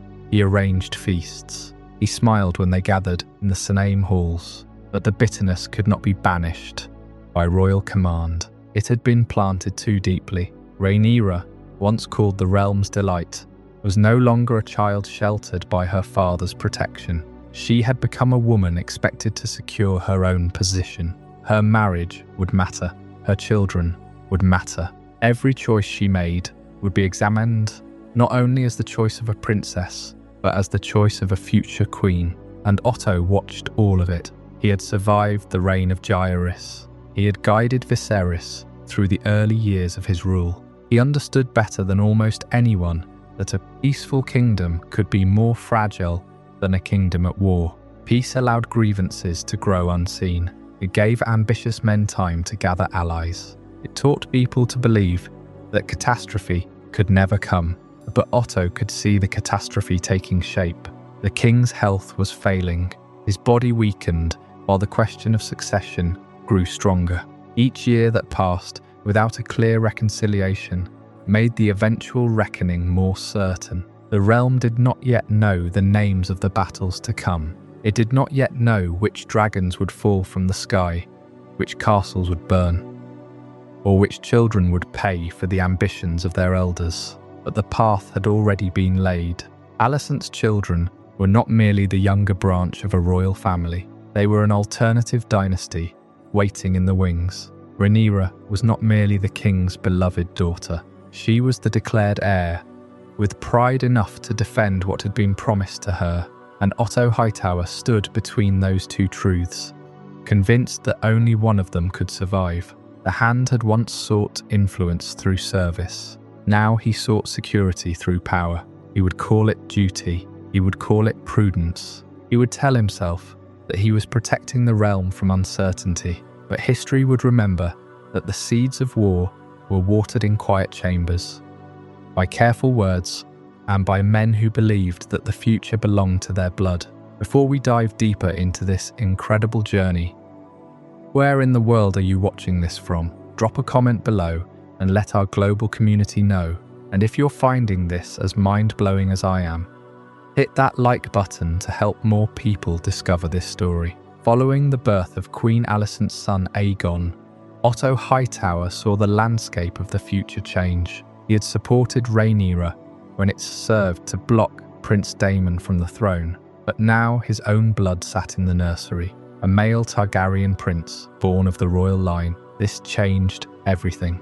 And Otto Hightower, ever the strategist, began to shift his focus. He encouraged the idea that a son must come before a daughter in succession, not as a new claim, but as a return to the old ways. The Great Council of 101 AC had settled it, he argued. The realm rejected a queen once before. They would do so again. The seed of this idea was planted carefully, in conversations with lords, in whispers to the king, in the quiet education of the court. As the years passed, Queen Alicent herself became the centre of a growing faction. She was no longer just the king's second wife. She was the mother of princes. Around her, those who believed in the traditional order gathered. She found her support among those who valued stability and precedent. The knights and lords who swore themselves to her cause began to display her colours. The day she chose to wear a gown of rich green silk to the royal tournament, the meaning was clear. It was the colour of the Hightower beacon, a signal to all who watched. Alicent's supporters gathered around her family, and the colour green became their symbol, a silent banner under which they united. From that moment on, they were the Greens. But Rhaenyra was not without her own champions. Though her position at court grew more difficult, her allies deepened their loyalty. The princess was the named heir. The king had commanded the realm to swear oaths to her, and those oaths meant something. Her marriage to Prince Daemon Targaryen, though controversial, brought her the most dangerous dragon rider in the world as her shield. Her circle was fierce, bound by family and by the fires of their dragons. In direct opposition to the Queen's Green, Rhaenyra's allies formed their own circle, later known as the Blacks, for the stark Targaryen crimson and black they wore, to proclaim their allegiance. The court of King Viserys was now a house divided against itself. One of the sharpest tools in Otto Hightower's arsenal was the question of legitimacy surrounding Rhaenyra's children. Her sons, Jacaerys, Lucerys, and Joffrey, had the brown hair and features of House Strong, not the silver gold of the Targaryens. Rumours swept the court that they were not the children of Sir Laenor Velaryon, but of Sir Harwin Strong. Rhaenyra always maintained they were trueborn, and any who said otherwise lost their tongue, but the damage was done. The seed of doubt was planted. If Rhaenyra's claim to the throne was weak, the claim of her sons was weaker still. Otto Hightower made sure every lord in the realm knew the whispers. How could the realm accept a queen whose sons might be bastards? How could the Iron Throne pass to a line built on such uncertain ground? Against this, the children of Queen Alicent were pure Targaryen, born of the king's own blood, without question or gossip. Aegon, Aemond and Daeron were true princes of the blood. The contrast was stark, and Otto Hightower cultivated this contrast with great care. The realm watched and waited. King Viserys grew older and more ill. His peace had held the kingdom together, but it was a fragile peace, stretched thin by the ambitions of the men and women around him. Otto Hightower, now more than ever, worked to prepare the ground for the succession of Aegon. He knew that Rhaenyra's claim, while legitimate in the eyes of the king, was weak in the eyes of tradition. The deep, established order of the Seven Kingdoms favoured male inheritance. The lords had proven this at the Great Council. A daughter could be loved, but a son was a king. The question was no longer whether Viserys loved his daughter, but whether the realm would obey her, and Otto Hightower had spent years convincing the realm that the answer was no. Otto's method was not brute force. It was the careful arrangement of power. He secured marriages, granted positions, and whispered doubts. He reminded the lords of the realm of the cost of a war of succession. Could the realm survive a queen? Could it survive a war between a queen and a king? Better, he suggested, to avoid the conflict entirely. Better to follow the clear path of tradition. A son before a daughter. It was simpler. It was safer. It was the will of the gods. Or so the Septons repeated in the Queen's prayers. The final fracture of the court came when Rhaenyra and Daemon married, without the king's full permission. Upon the death of Lyonor Velaryon, the king was furious, but he accepted it. The queen was furious, and she never forgave it. Rhaenyra left King's Landing for Dragonstone, taking her children and her dragons with her. The Red Keep belonged to the Greens. Dragonstone belonged to the Blacks. There was no longer any pretense of unity. The realm was split. The king's peace held, but it was a fragile membrane stretched over a boiling sea. The great houses of Westeros were pressed to declare their intentions. The Starks, the Arryns, the Velaryons, the Lannisters, each was courted by both the Greens and the Blacks. Each weighed the oaths they had sworn against the future they feared. Otto Hightower travelled, wrote letters, and called in favours. He was building a coalition, one that would be ready when the moment came. And the moment was coming. King Viserys, the man who had held the realm together, was dying by inches. The throne room grew ever dimmer, the king ever thinner, the crown ever heavier on his brow. So the seeds took root. The Greens and the Blacks solidified their alliances. The realm prepared itself for a conflict that would not wait forever. King Viserys, the great reconciler, was fading, and when his reign finally ended, all the careful work, all the whispered arguments, all the gathered loyalties would spring forth into a war that would reshape the world of ice and fire. For now, there was only the waiting, the quiet of a court holding its breath as the king grew weaker and the future grew darker. The colour green had taken root in the stonework of the Red Keep. Queen Alicent's gatherings were a visible competing court to the one established for the heir. The Blacks and the Greens, though not yet named in the great histories, were already drawing breath in the Great Hall. Rhaenyra's allies stood resolute, but King Viserys, ever the peacemaker, hoped the divisions would heal with time. He did not see what Otto Hightower saw, that the walls of the family were already cracking. Otto knew the surest way to widen a crack was to strike the wall at its weakest point, and the weakest point in the argument for Rhaenyra's succession was her closeness to the one man Otto truly feared, Prince Daemon Targaryen. Otto received damaging intelligence about Rhaenyra and Daemon from a source he had cultivated for years in the shadow markets of King's Landing, the White Worm, Mysaria. She had once shared Daemon's bed, and when he had discarded her, she built an empire of secrets from the ashes of that affair. Her whisperers moved through Flea Bottom like ghosts, and they brought back news that made even Otto's careful heart beat a little faster. Reports of a secret night in King's Landing threatened the princess's reputation. It was said Daemon had spirited Rhaenyra out of the keep, through passages meant only for the king, and into a pleasure house of ill repute, a place where highborn and lowborn mingled in the darkness, a place where Daemon was known to hold court. The report was explicit. The heir to the Seven Kingdoms had entered a private chamber with the rogue prince, and the door had been locked behind them. Otto Hightower did not believe in wasting good steel on a bad blow. He laid his trap with the patience of a spider. He knew he could not simply charge into the throne room and hurl the accusation. That would make him a gossip, a schemer. He had to let the poison enter the king's ear. Through an innocent channel, he whispered the rumour to Lord Lionel Strong, as a matter of concern for the princess's safety. he let the gossip spread through the servants' quarters. Knowing it would inevitably climb the stairs to the Queen's apartments, Alicent, his daughter, would bring the concern to Viserys as a mother's fear for the realm, not as a political maneuver. When the king finally summoned Otto and demanded the truth, Otto gave it to him with a heavy heart.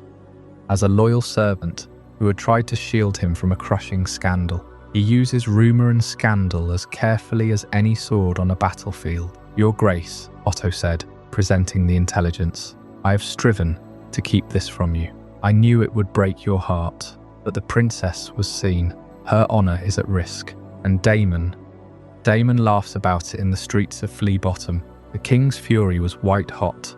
Viserys loved his daughter fiercely, and the thought of his brother, the man he had once named heir, tainting Rhaenyra's reputation in the filth of the city, was a wound that would not close. He summoned Daemon. The confrontation was brutal. Daemon did not deny the night at the pleasure house. He justified it. Worse, he offered to marry the princess, to set aside his own wife in the Vale. He was trying to force his way onto the throne through Rhaenyra's womb. This was the brinkmanship Otto had been waiting for. "Send him away, Your Grace," Otto counselled. "Send him back to the Vale before he destroys the entire realm." Daemon was driven from court again, sent back to his wife in the Vale in disgrace. Stripped of his command of the city watch, the gold cloaks mourned their prince, but the king's peace was restored. On the surface, it was a decisive victory for the hand of the king. The rogue prince was gone. Rhaenyra's perfect image was tarnished. The Greens had drawn first blood in the long war for influence, but the conflict had only deepened. Rhaenyra now saw Otto for the adversary he truly was, an architect of her ruin. The friendship she might have felt for her father's wife was replaced by a deep and abiding suspicion. The court was no longer a family, but a house divided against itself. And the whispers of the White Worm had been the first trumpet blast of a war that was yet to come. The heir remained, her claim intact, but the cracks in the foundation of the succession were now visible for the entire realm to see. Yet Otto had misjudged one thing. Viserys was not blind to the hand guiding these revelations. The king saw that his hand had placed spies in the city, fed the rumour through the court, and used his own daughter as a channel to deliver it. In his grief and anger, Viserys finally recognised the pattern that had been forming since Aemma's death. Otto had always been ready with an answer that placed his blood closer to the Iron Throne. The confrontation between king and hand was years in the making. Otto argued that every action had been taken for the good of the realm. Viserys heard only ambition. He dismissed Otto Hightower from his office and ordered him to return to Oldtown. It was a stunning reversal. The most powerful man in the kingdom, the patient architect of the Green cause, had been removed from the king's side. But Otto did not leave empty-handed. Alicent remained queen, her sons remained princes, and the seeds of distrust he had planted in her heart would continue to grow long after he had ridden south. Viserys then turned to the problem of Rhaenyra's marriage. The princess needed a husband, not merely for companionship, but to strengthen her claim and silence every lord who questioned the future of the dynasty. Rhaenyra understood the bargain at last. She agreed to marry Sir Laenor Velaryon, heir to Driftmark and son of the Sea Snake. Their union would join the claims of two ancient Valyrian houses and bind the wealth of the Velaryon fleet to her succession. It was a marriage born of duty, and everyone at court knew it. Laenor's heart belonged elsewhere, while Rhaenyra's heart had become a guarded and dangerous thing. Yet their wedding promised a moment of reconciliation. The king believed that a powerful alliance could mend the fractures within his family. He was wrong. The marriage did not end the struggle. It only gave each side new weapons, new grievances, and new reasons to prepare for the day when Viserys Targaryen was no longer there to hold the realm together. The whispers that the hand had sown were taking root. Rhaenyra's secret night in the city had not destroyed her, but it had wounded her. And in the Game of Thrones, a wound is an opportunity. The king needed to heal the rift in his house. The solution was a marriage. Rhaenyra was wed to Lyonor Velaryon. On the surface, it was a masterstroke of politics. The match joined the dragon riders of the royal house with the powerful fleet of House Velaryon. It united two of the most powerful Valyrian families in the realm. It gave Rhaenyra a husband of noble blood and a formidable ally in Lord Corlys. It appeared to settle everything. But a wedding is a single day, a marriage is a lifetime, and the marriage could not silence the questions that everyone was asking. Everyone in the Red Keep, from the lowest servant to the hand of the king, knew the truth. The succession was now resting on a fragile hope. So when the children came, they brought whispers with them. Jacaerys, Lucerys, Joffrey, strong boys, they were called, though never to their mother's face. Otto watched. He watched every royal birth become another weapon in the succession struggle. A boy born to the queen, a boy born to the princess. Every cradle became a claim, every name a challenge. The marriage of Rhaenyra and Lyonor changed nothing, not in the way that mattered. Otto knew this. He knew the foundations of the peace were already crumbling. The blood of the dragon would not be bound by paper and promises. It demanded fire, and so the hand waited, patient, watching. The war had not begun. It was merely waiting for the king to die. But Otto no longer wore the chain of the hand. Viserys had sent him away, believing that distance might quiet the poison growing inside his court. It did not. Otto returned to Oldtown, but he was never truly absent. His daughter remained beside the king. Alicent Hightower had become the centre of a new power at court. A queen surrounded by her own allies, her own servants and her own fears. She had given Viserys sons, Aegon, Aemond, Daeron, princes with the blood of the dragon in their veins, born after Rhaenyra had been named heir. To Otto, their existence made the king's decision impossible to defend. What lord would truly accept a woman on the Iron Throne when a male prince stood behind her? What house would risk its future on a promise that had already been weakened by scandal, resentment, and the uncertain blood of Rhaenyra's sons? The answer was clear to Otto. They would not accept it forever. They would choose the safer claim. They would choose the stronger sword. They would choose Aegon. But the king would not hear it. Viserys loved his daughter. He had named her heir before the realm, and he refused to undo that choice. Each time Otto pressed the matter, he found the same answer. Rhaenyra would succeed him. The king's will was law, yet Otto understood something Viserys did not. A law is only as strong as the people willing to enforce it. While Viserys clung to peace, the children grew into rivals. Rhaenyra's boys were raised in the shadow of suspicion. Alicent's sons were raised with the knowledge that, in another age, the crown would have been theirs without question. The divide between the two branches of the royal family widened with every feast, every insult, every glance across a crowded hall. Then came the night at Driftmark. Lyonor Velaryon was dead, and grief had brought the royal family together beneath the black walls of high tide. But grief did not make them gentle. In the darkness, young Aemond claimed the great dragon Vargar, the oldest and largest living creature in Westeros. He won a dragon, but paid for it with an eye. That wound became a symbol of everything to come. Alicent demanded justice. Rhaenyra defended her sons. Viserys tried once more to command peace from people who no longer wanted it, and Otto, watching from the edge of the chamber, saw the truth revealed in blood. The family was broken beyond repair. Soon after, Rhaenyra married Daemon Targaryen. It was a union of fire and ambition, joining the named heir to the most dangerous prince in the realm. For Otto, it was confirmation of his darkest fears. Rhaenyra would not come to the throne alone. She would come with Daemon at her side, with dragons behind her, and with every old grievance ready to be answered in flame. When Lord Lionel Strong died, Otto was called back to court. Once again, he became Hand of the King. It was the position he had always wanted, and this time he would not waste it. Viserys was growing weak. His body failed him. His mind drifted between memory and pain. The king still wore the crown, but Otto governed in all but name. From that moment, the court became a battlefield without swords drawn. Otto filled offices with men loyal to the Hightowers. He built alliances with houses that feared Daemon, doubted Rhaenyra, or simply saw advantage in supporting Aegon. Quietly, carefully, he prepared for the day Viserys could no longer protect his daughter's claim. Rhaenyra understood the danger. She left the Red Keep for Dragonstone, taking her children and Daemon with her. But leaving court did not remove her from the game. It only gave Otto more room to move. In King's Landing, every corridor belonged to the Greens. Every message was watched.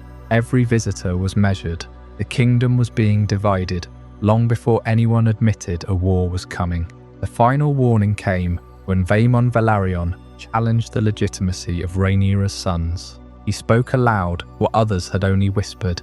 He called them bastards. He claimed Driftmark for himself, and he paid with his life. Viserys defended Rhaenyra one last time. Sick, broken, and barely able to walk, he entered the throne room to stand between his daughter and her enemies. It was a moment of fierce love, but it was also a sign of how far the realm had fallen. The king had to drag himself from his bed, simply to make his own court obey him. When Viserys died, Otto moved before dawn. The king's body lay cold while the doors of the Red Keep were closed. The small council was summoned. The servants were silenced. Ravens were held back. Otto did not announce the death of the king to the realm, because he knew what would happen if Rhaenyra heard first. Dragonstone would rise, Daemon would act, and the crown might still pass to the heir Viserys had chosen. So Otto made his choice. He would crown Aegon. It did not matter that Viserys had never changed his mind. It did not matter that Rhaenyra had been named before the lords of Westeros. Otto believed that survival, power, and the future of his blood demanded a different king. In the name of peace, he began the act that would bring war. Aegon was crowned before the people of King's Landing, wearing the crown of the conqueror. The crowd cheered, because crowds always cheer for a crown, a sword, and a promise of strength. But far away on Dragonstone, another claimant waited. Rhaenyra Targaryen had lost her father, her inheritance, and the peace of the realm in a single stroke. The waiting was over. The dance of the dragons had begun. The marriage of Rhaenyra Targaryen to Laenor Velaryon was presented to the realm as a perfect union. It joined the dragon power of the crown with the sea power of Driftmark. It was a treaty sealed in wedding vows. But treaties often have hidden clauses, and the hidden clause in this union was the question of what would come of it. A marriage is judged ultimately by its heirs. Otto knew that the strength of a claim often rests on the children it produces. He watched the princess closely across the council table, and in the years that followed, the realm received its answer. Rhaenyra gave her husband 3 sons, Jacaerys, Lucerys, and Joffrey Velaryon. They were strong boys, healthy and clever. They bonded with dragons at young ages. They were everything the line of succession required, but they looked nothing like their father Laenor. The boys had the brown hair of the Riverlands, the strong jaw of the North, and the brown eyes of House Strong. The commander of the City Watch, Sir Harwin Strong, was often in the princess's company, her sworn protector, and the resemblance did not go unnoticed. Rhaenyra's sons are widely rumoured to be fathered by Harwin Strong rather than Laenor. It was not a secret whispered only in dark corners. It was a rumour that stalked the hallways of the palace, found its way into the kitchens, and echoed in the training yards, where Harwin himself taught the boys to fight. The young princes grew aware of the whispers as they grew older, but they were taught to hold their heads high, to stare down the doubt. Their appearance becomes an open secret that no one may safely name. To give voice to the accusation was to commit a terrible crime against the throne. King Viserys himself refused to hear a word against the legitimacy of his grandsons. He demanded that the realm accept them as the true heirs of Driftmark and Dragonstone. And so the court learned to live in a strange state of calculated blindness. Lords bowed to the princes. Maesters recorded their lineage. Everyone saw the dark hair against the silver, the strong features that belonged to the Strongs of Harrenhal. And everyone remembered the truth. Otto understood this arrangement with perfect clarity. He saw the fragility in it, the crack in the foundation of her power. Otto understands that legitimacy can be destroyed by doubt, even without proof. A king's word can name an heir, but it cannot force the hearts of 1,000 lords to believe. Doubt is like water. It seeps into the smallest crack, and given time and pressure, it shatters stone. Rhaenyra's claim was strong in law, but every doubtful glance at her sons chipped away at the strength of that law. Otto did not need a confession. He did not need proof. He only needed the realm to know the question. The court becomes a place where everyone sees the truth, and everyone pretends not to. The tension was palpable in every audience. When Queen Alicent looked at Rhaenyra's boys, her eyes were cold and knowing. When Sir Harwin Strong was present in the throne room, the air grew heavy with unspoken words. The Greens and the Blacks stopped exchanging pleasantries. The rumour had a political weight that no one could ignore. Otto harnessed this weight. He never needed to shout the accusation. He simply let the silence speak for him. He encouraged the atmosphere of caution, the studied avoidance of the subject. The silence itself became a weapon. This silent war of whispers began to define the entire court. Every interaction became layered with meaning. Every feast, every tournament, every session of the small council was played out against this backdrop of unacknowledged knowledge. The lords who supported Rhaenyra had to defend the succession of boys who looked nothing like their namesake father. The lords who supported Aegon had the undeniable image of true-born Targaryen princes to contrast against them. The seed of the coming war was not just the question of a female heir, but the question of the purity of her own line. The tension finally found its voice in the matter of Driftmark. When Laenor Velaryon died, the inheritance of their ancestral seat fell to his children by law. But Laenor's brother, Vaemond Velaryon, petitioned the king to set aside Rhaenyra's sons as heirs. He stood before the Iron Throne and named them openly for what rumour had made them. He called them bastards. It was the first time the silent accusation had been shouted in the throne room. King Viserys, frail and furious, rose from the throne. He defended his grandsons with a dragon's fury. He had Vaemond silenced. He reaffirmed the boys as the true Velaryon heirs. But the words could not be unheard. The doubt had been spoken aloud. The court could no longer pretend it did not exist. Otto watched the king cling to the throne, watched the realm reel from the accusation, and he knew that the conflict he had been preparing for had finally taken its first real step toward war. The whisper had become a shout. The silence was broken, and now every lord in Westeros would have to decide which truth they would stand behind. The rumours surrounding Rhaenyra's sons, the whispers that no one could safely voice aloud, had taken on a life of their own.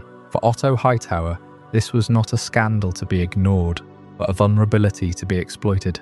The succession of a woman was a fragile enough foundation for a dynasty. A succession built upon the disputed paternity of her children was a crack that could be widened. Otto pressed against Rhaenyra with greater and greater force. He advised the king to name Aegon as his official heir. He brought whispers of Daemon's influence into every council meeting. He argued that the realm would never accept an heir whose sons were rumoured to be bastards. Each argument was logical, each concern grounded in the politics of the realm.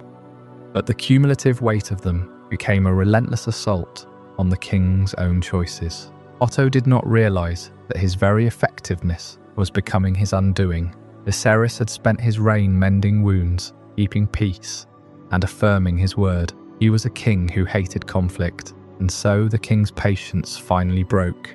Viserys looked upon his hand, the man who had served him for so long, and saw not a loyal servant, but an architect of division. He saw a man who was sowing the very discord the king had spent his life trying to suppress. Viserys chose a calmer path. He removed the source of the friction. In a moment that echoed across the capital, the king dismissed Otto Hightower as Hand. He stripped him of his pin, his authority, and his seat at the centre of power. Otto prepared to leave the Red Keep, to return to Oldtown and the high tower from which he had climbed so high. But his influence was not so easily severed. His daughter, Queen Alicent, remained beside the king, and Otto did not leave her empty-handed. He left her with his purpose. He left her with his fears. Before he departed, he impressed upon her the absolute necessity of protecting her children, of securing their birthright. The hand was gone, but the queen had become his living instrument. A casual observer might have thought the conflict had been resolved. The troublemaker was gone. The king had reaffirmed Rhaenyra. But Otto's absence did not end the conflict, because his fears had already taken root.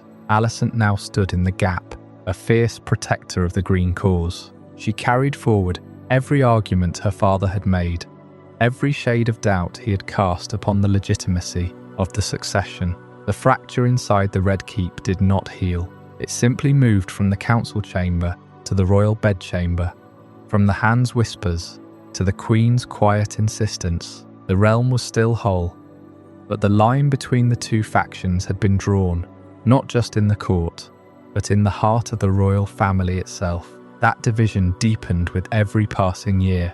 Rhaenyra had been named heir, but her position at court was no longer secure, simply because the king said it was. She had children, and those children should have strengthened her claim. Instead, they became the centre of the most dangerous question in the realm. Her marriage to Lyonor Velaryon had been arranged to bind together two great houses. On parchment, it was a triumph. Lyonor was heir to Driftmark, rider of Seasmoke, and son of the Sea Snake himself. Their union seemed to promise that the future queen would command not only the Iron Throne, but the wealth, ships, and influence of House Velaryon.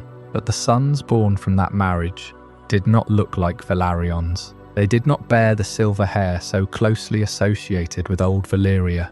They had brown hair, strong features, and a resemblance that courtiers found impossible to ignore. The resemblance was to Sir Harwin Strong, the eldest son of the new hand, Lionel Strong. Harwin had long been close to Rhaenyra. He was known in the city as Breakbones, a knight of immense strength and a man respected by the City Watch. To some, he was merely a loyal companion to the princess. To others, he was the father of her boys. No one could prove it. No one dared accuse the king's daughter openly. Yet every courtier knew what everyone else was thinking. Alicent knew it too, and unlike her father, she did not need to raise the subject in council. She could make her meaning known in a glance, a carefully chosen silence, or a question spoken softly enough to sound innocent. The queen watched Rhaenyra's sons grow, and with each child, the divide between the royal women became harder to conceal. The court eventually gave names to their followers. Those who stood with Alicent wore green, the colour she had chosen at a great tournament years before. Those who supported Rhaenyra wore black, the colour of House Targaryen. What had begun as a private family dispute became a contest of banners, loyalties and inheritance. King Viserys refused to see what was happening, or perhaps he saw it and chose not to act. He continued to defend Rhaenyra.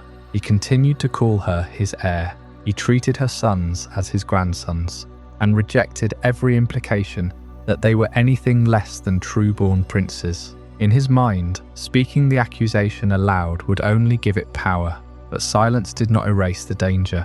It allowed it to spread. Lionel Strong, a man of honour and restraint, understood how fragile the situation had become. His son's closeness to the princess endangered not only Harwin, but the entire house of Strong. A hand could not serve the king, while his own family stood at the centre of a scandal involving the royal succession. Lionel sought to resign, rather than allow the crown to be stained by suspicion. Viserys refused to accept it. He trusted Lionel. The king had dismissed Otto because he feared division, and he valued the steady counsel of Lord Strong. Yet even a loyal hand could not stop the consequences of rumour. Harwin was sent away from court, separated from Rhaenyra, and the children many believed were his. Then came the fire at Harrenhal. Lionel Strong and Harwin Strong died together when the ancient castle went up in flames. The official story was simple. A tragic accident had taken both the hand of the king and his eldest son. But Harrenhal was a place haunted by old curses and darker ambitions. Few believed the accident was the whole truth. The death of Lionel left an empty place beside the Iron Throne, and with the old hand gone, Viserys made a choice that changed everything. He summoned Otto Hightower back to court. Otto returned not as a defeated exile, but as Hand of the King once more. The man Viserys had once dismissed for sowing discord now sat again at the centre of royal power. He had lost none of his patience, none of his caution, and none of his belief that Aegon should one day wear the crown. By then, Alicent's children were no longer infants. Aegon was a prince grown into a troubled young man. Aemond, quieter and more disciplined, carried the bitterness of always being overlooked. Helena had become gentle and strange, speaking in riddles that few understood. Daeron was fostered far from court in Oldtown. Beneath the shadow of the Hightower, Rhaenyra's family had grown as well. Her sons, Jacaerys, Lucerys and Joffrey, were raised as princes despite every whisper surrounding them. And after the death of Lyonor Velaryon, Rhaenyra made a decision that bound her fate even more tightly to fire and blood.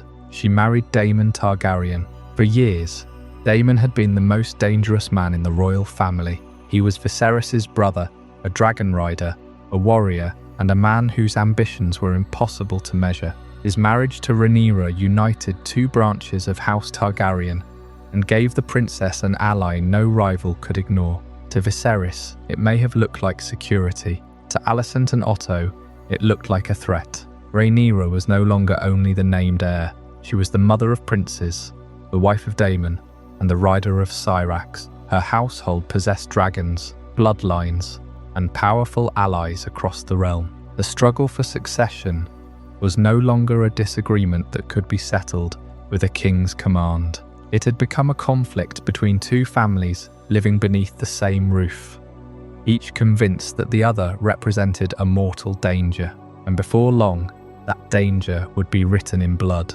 King Viserys hoped that by removing the architect of the court's division, he could stitch the fractures in his house back together. Into the vacuum left by Otto stepped Lord Lionel Strong, the master of laws, a man of a very different temperament. He was not a schemer by nature, but a builder, a man of order and precedent. He became Hand of the King with a simple mandate: to serve the realm and keep the peace. But a king's command cannot heal a family's wounds, no matter how deeply he wishes it.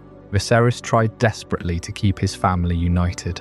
He ordered feasts where the queen and the princess were forced to sit in stiff silence at the same table. He commanded the grandchildren to be raised together, to play together in the Godswood, to be friends. He believed that if everyone simply acted as one, a growing chasm between the Greens and the Blacks could be filled by sheer force of will and ceremony. But the pretense was too thin. Every glance between Alicent and Rhaenyra carried the weight of a dozen unspoken grievances. Every childish scuffle between the boys was a reflection of the war their elders refused to openly start. The love was gone, replaced entirely by suspicion, and no amount of royal decree could bring it back. Meanwhile, Otto Hightower watched from Oldtown. He was far from the court, but his eyes and ears were still everywhere within it. He was an observer now, but far from a passive one. He received ravens. He met with agents. He watched the poison of the rumours about Rhaenyra's sons spread through every great hall and every tavern in the Seven Kingdoms. Those strong boys, who looked nothing like their father Laenor, were a living accusation that no one could formally make, but everyone could see. Otto knew that time was his greatest weapon. The longer Rhaenyra remained in waiting, the more her claim could be chipped away at by whispers and doubt. He did not need to act directly. He simply needed the court to keep eating itself. And he watched the divisions harden into something rigid and permanent. And then the court lost its anchor altogether. A devastating fire tore through the ancient towers of Harrenhal, a castle already cursed for generations by the blood of its builders. In the flames, Lord Lionel Strong perished alongside his son, Sir Harwin Strong, commander of the City Watch and the rumoured father of Rhaenyra's children. The loss was absolute. The whispers turned immediately to certainty that the fire was no accident, though no one could ever prove it. With Harwin dead, Rhaenyra lost her fiercest defender in the capital, the man who protected her children in the shadows. With Lord Lionel gone, the king lost the only man capable of truly holding the fractious small council together. Tragedy struck House Strong, and it ripped away one of the few remaining stabilizing figures at the court.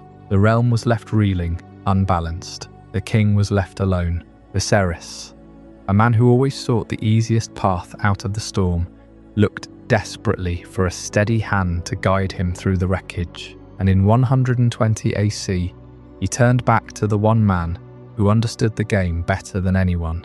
The very man who had been sent away for being too divisive was now the only man deemed strong enough to lead. The king had tried to excise the disease, and now he was asking it to return as the cure. Otto Hightower was called back to serve as Hand of the King once more. He did not return to King's Landing as a servant of unity. He returned as a committed faction leader. He was Alicent's father. He was the grandfather of the king's eldest son, Aegon. The waiting was over. The years of quiet patience had given him exactly what he wanted. The ground was prepared. The divisions were total, and the war that everyone feared had not yet begun.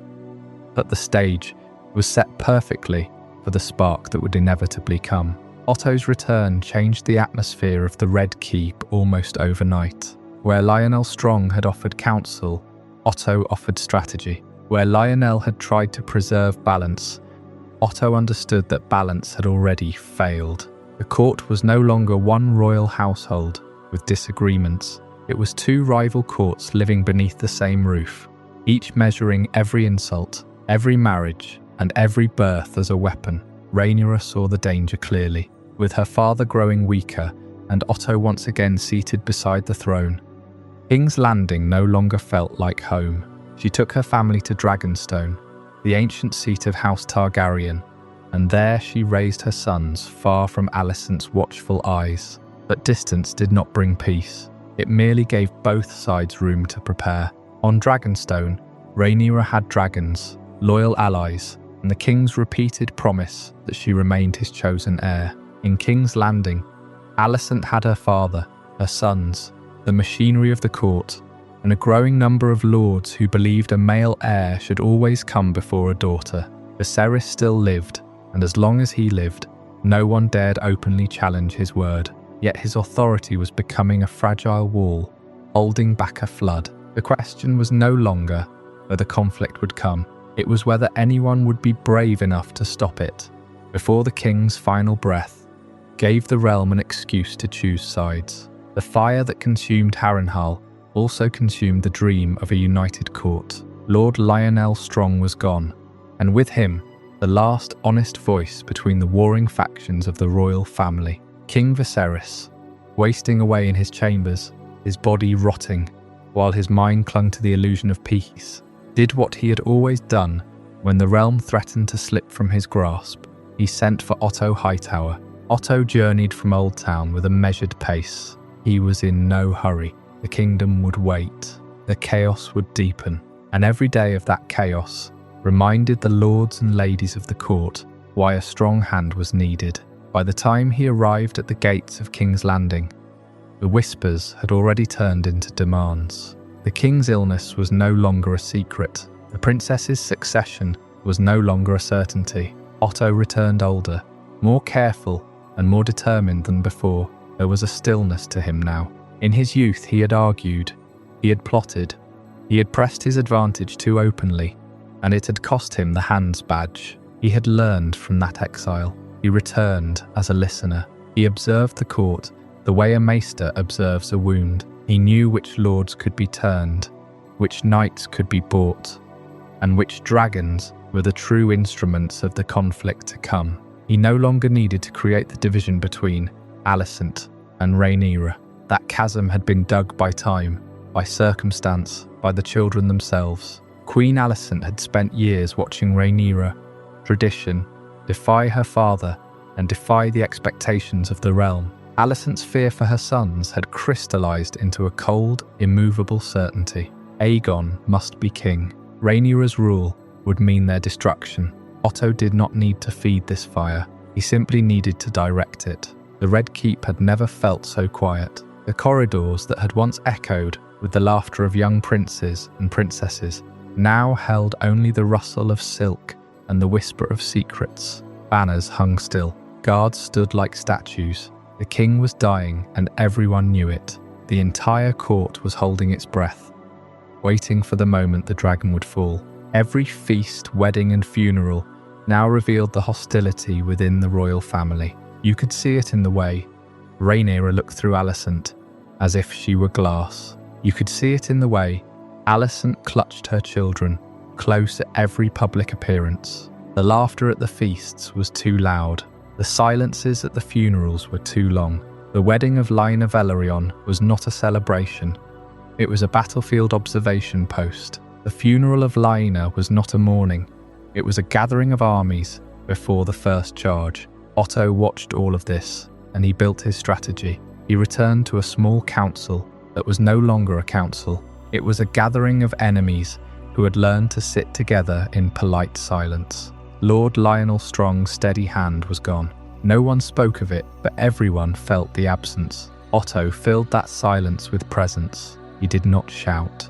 He did not threaten. He simply took his seat at the head of the table, and the weight of his return shifted the balance of power in the room. He prepared for a future in which Viserys' death would become a test of force. He knew that words would matter little once the king drew his last breath. What would matter were the swords in the keep, the gold in the treasury, and the dragons in the yard. He ensured that the city watch was loyal to the Greens. He turned the small council into a body of men who shared his vision. He cultivated the maesters, the keepers of knowledge, the shapers of history. He knew that the story of the succession would be written by the victor, and he intended to write it. The day of Viserys' death was cold and grey. The king had been suffering for years, but when the end came, it was sudden. Otto was the first to know. He closed the door to the king's chamber and spoke to the queen. The realm must not know. Not yet. The transition must be absolute. The small council was convened in the dead of night. The candles burned low. The iron door was sealed. The fate of the dynasty was decided in whispers. Otto argued before the Green Council that the succession was not a matter of the king's will, but of the realm's stability. A woman could not hold the throne against the lords of Westeros. Daemon would tear the kingdom apart. The dance was inevitable. Better to strike first, strike hard, and win quickly. Lord Jasper Wilde spoke of precedent. Sir Criston Cole spoke of honour. Larys Strong spoke of nothing, and his silence was louder than any argument. The only voice of dissent was Lord Beesbury. He spoke of oath-breaking. Otto listened patiently, then nodded to Sir Criston. The council continued. The realm would be told that the king's death was sudden. Aegon was the rightful heir. Aegon was reluctant. He had never wanted the crown, but Otto did not give him a choice. The crown belonged to him by right, by precedent, by the logic of power. The Queen Mother wept. The prince relented. The gold cloaks secured the gates. The ravens were prepared. The coronation at the Dragonpit was meant to be the final seal. Aegon was anointed in the light of the dragon mounts. The small folk cheered. The seven kingdoms were, for a single fleeting moment, deceived into believing that power had passed peacefully. But Rhaenys Targaryen and her dragon Meleys shattered that illusion. She rose from the sands of the pit floor and stood before the new king, not as a supplicant, but as a fury. She killed no one in that moment, but she killed the illusion. The war would not be a secret. It would be a storm. As the ravens flew from the Red Keep, carrying the news of the new king and the old treason, Otto Hightower stood at the window of the Tower of the Hand. He looked out over a city that was about to burn. He had built this. He had shaped it. He had sharpened the knives and set the board. He believed he was securing his bloodline for 1,000 years, but he had only secured a dance of death. The first act was done. The second would be written in blood and fire, and the ink would never truly dry. With Otto Hightower returned to King's Landing, the division within House Targaryen was no longer a secret whispered in the corridors of the Red Keep. It was a reality that could no longer be ignored. The realm was a kingdom split in two.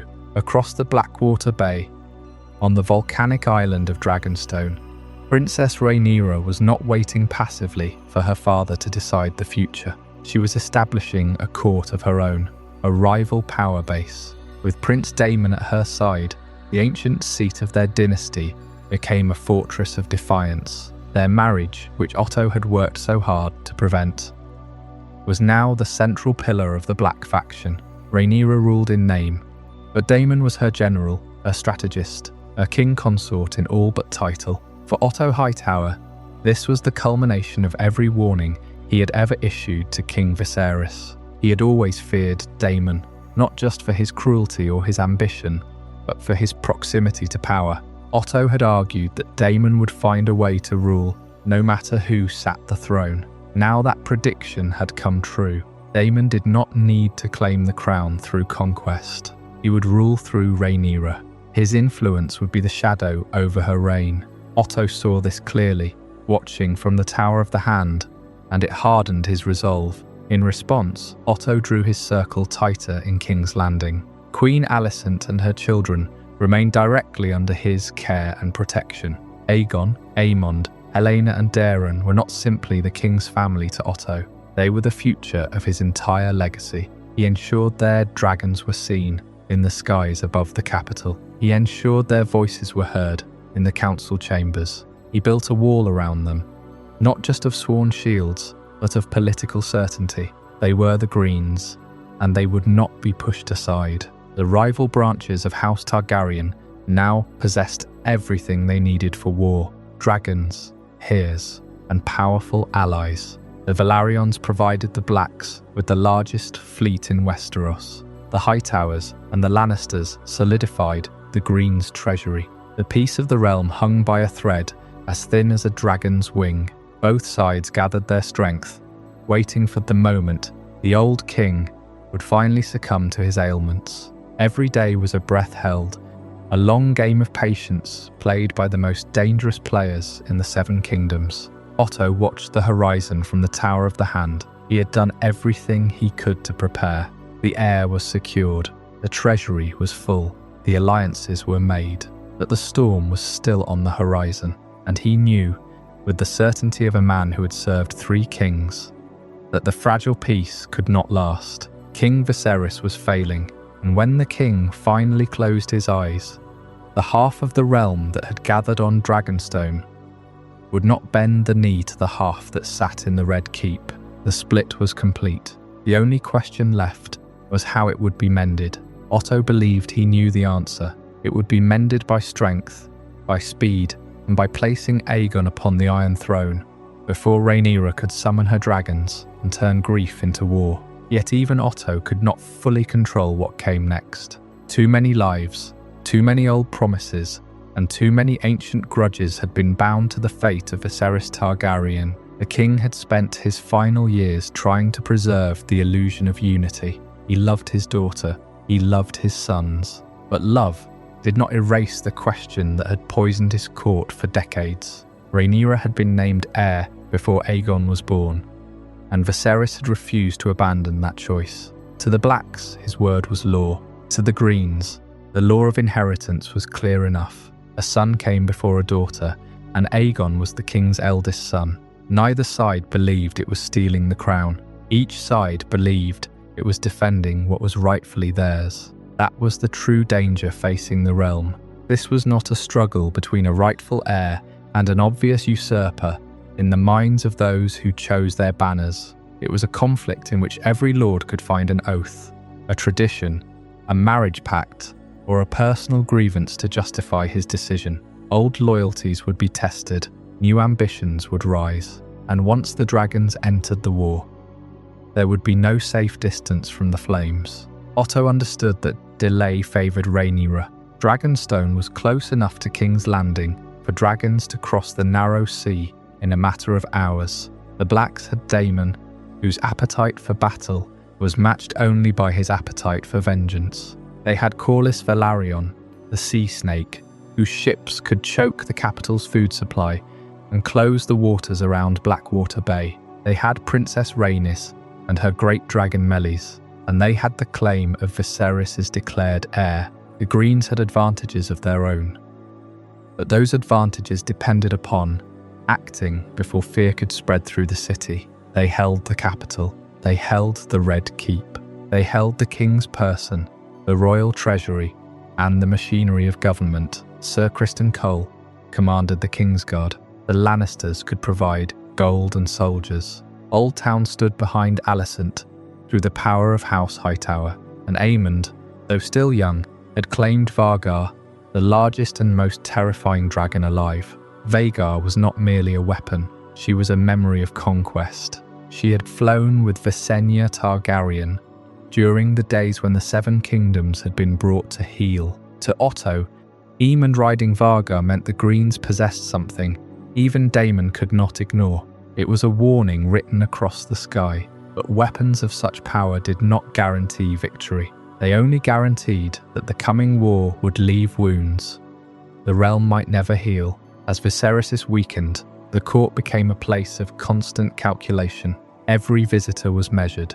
Every raven was watched. Every quiet conversation carried the possibility of treason. Lords swore loyalty in public, while considering other promises in private. Servants carried rumours from chamber to chamber. Maesters listened carefully to the king's breathing. The question was no longer whether the king would die. The question was who would move first when he did. For Otto, the answer had to be the Greens. He could not allow the news to fly freely from the Red Keep. He could not allow Rhaenyra time to gather her supporters, or Daemon time to take the initiative.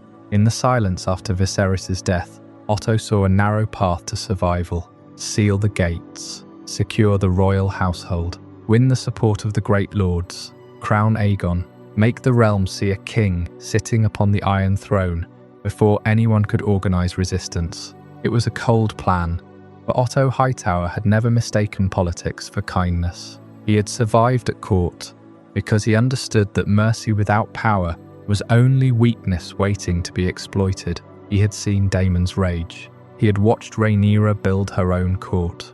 He knew that if the Blacks seized the capital first, Alicent's children would not be treated as harmless rivals. In Otto's mind, this was not ambition alone, it was preservation. But there was one uncertainty he could not command. Aegon himself had never carried Otto's discipline or Alicent's sense of duty. He was a prince who had spent much of his life avoiding responsibility, while others prepared him for a crown he did not ask to wear. Convincing the realm to accept Aegon would be difficult. Convincing Aegon to accept himself might prove even harder. And while the old king continued to fade, the two factions waited in the shadow of his sickbed, each preparing to turn death into a coronation. The Red Keep had become a strange place in these final years. It was a castle waiting for a death, even as the man inside it refused to let go. With Rhaenyra established on Dragonstone and Daemon at her side, the Targaryen dynasty had split in two. One court held the ancient seat of the conquerors, a place of stark black stone and volcanic glass haunted by the memory of the doom. The other held the capital itself, the sprawling, chaotic city on the Blackwater home to the Iron Throne. Rhaenyra held the birthplace of the dynasty. Alicent held its future, and between them, barely clinging to life, was the king who had failed to keep his family whole. King Viserys I had always been a man of fragile health, but in his later years, the illness became his entire identity. The chroniclers speak of a king who could barely walk, who had to be carried to the Iron Throne, and who required increasing doses of milk of the poppy just to endure the pain of his failing body. The disease consumed him piece by piece. He lost fingers to it, one after another. He wore a golden mask to cover the rot creeping across his face. He was a living skeleton, a ghost haunting his own throne. The maesters did what they could. They bled him. They gave him potions. They applied poultices to his wounds. But the slow creeping malady was beyond the power of medicine to cure. It was a decay of the body that mirrored a decay of authority. Viserys tried to hold court. He tried to look like a king, but the sight of him was often disturbing. He would nod off on the throne. His speech would slur. The lords who came to swear fealty or to plead for justice often left the throne room feeling as if they'd seen a ghost, not a king. Yet even as his body collapsed, his mind, when clear, remained stubbornly fixed on one thing: the succession. Viserys could not, accept any reality where Rhaenyra was not his heir. He had said the words before the realm, before the gods. He had made his daughter swear the oath. To alter that now would be to admit that his entire reign, his entire marriage to Alicent, his entire life after Aemma, was a mistake built on a lie. He refused. The king grew weaker. His counsellors pressed him, but he would not yield, and so the succession remained unchanged. A brittle legal truth in a kingdom that was quickly forgetting how to obey. And so the governance of the realm fell, almost by default, to Otto Hightower. The hand of the king did not seize power in a dramatic coup. He simply filled the space that Viserys had vacated. He sat in the king's chair during small council meetings. He received the petitions from the lords of the realm. He spoke the king's words, and because the king could no longer speak them himself, Otto's words became law. The realm knew that to reach the king, you had to go through the hand, and Otto was careful. He did not abuse his power in ways that would provoke open rebellion. He was efficient, patient, and correct. Trade routes were maintained. Taxes were collected. The kingdoms did not fall into chaos. If anything, the realm ran more smoothly than it had in years. But Otto was not simply a steward. He was a master of the administrative state. He knew that power did not only reside in the Iron Throne. It resided in the docks, where tariffs were collected. It resided in the guilds, whose cooperation was needed to keep the city fed. It resided in the citadel, whose maesters controlled the flow of information in every castle in the realm. Otto courted them all. He made sure the merchants of Oldtown, his own city, grew fat on trade. He ensured that the faith of the Seven was respected, that the High Septon received the proper gifts and honours. He built a coalition of interests that all had a stake in the current regime, not the one Rhaenyra might bring. He governed not just well, but strategically, and behind it all, he understood something that others did not. Smooth governance under a dying king is not the same as peace. It is merely the calm before the storm, and Otto was preparing the shelter for his own family. Otto Hightower had spent his entire career reading the room. He knew that the king's will was only as strong as the king's ability to enforce it, and the king could no longer enforce anything. The words on the scroll, the seal on the decree, those things would die with Viserys. After the king's breath left his body, what would remain? The word of a dead man against the ambition of a living one. Otto recognized that the coming struggle would not be decided by oaths sworn a decade past. It would be decided by who held the city, who held the treasury, who held the dragon pit. The king's final word, it was important. It was the moral justification. But in the brutal reality of the game, the final word was just the opening argument. The war itself would write the conclusion. And so Otto stopped arguing with the king. He stopped trying to convince Viserys to disinherit Rhaenyra. The king was beyond persuasion. The arguments had been made, the positions had been taken, and nothing was going to change the king's mind. Instead, Otto began preparing for the battle that would come after the king's last breath. Behind the closed doors of the Tower of the Hand, a different kind of government was taking shape. In the small council chamber, the Greens met, though they did not call themselves that in those meetings. Otto Hightower, the Hand, Sir Criston Cole, the Lord Commander of the Kingsguard, a man whose loyalty to Alicent and hatred for Rhaenyra had made him a valuable soldier. Larys Strong, the Master of Whisperers, sat in the corner, his clubfoot resting on a cushion, his eyes missing nothing. Grand Maester Orwyle, who had replaced the loyal Meleys, and Jasper Wild, the Master of Laws, known as Ironrod for his rigid adherence to precedent. Together, they formed the core of the Green Council. They were not yet a government in exile. They were a government in waiting. Secretly, they began to secure the city. Loyalty was tested. Gold was moved.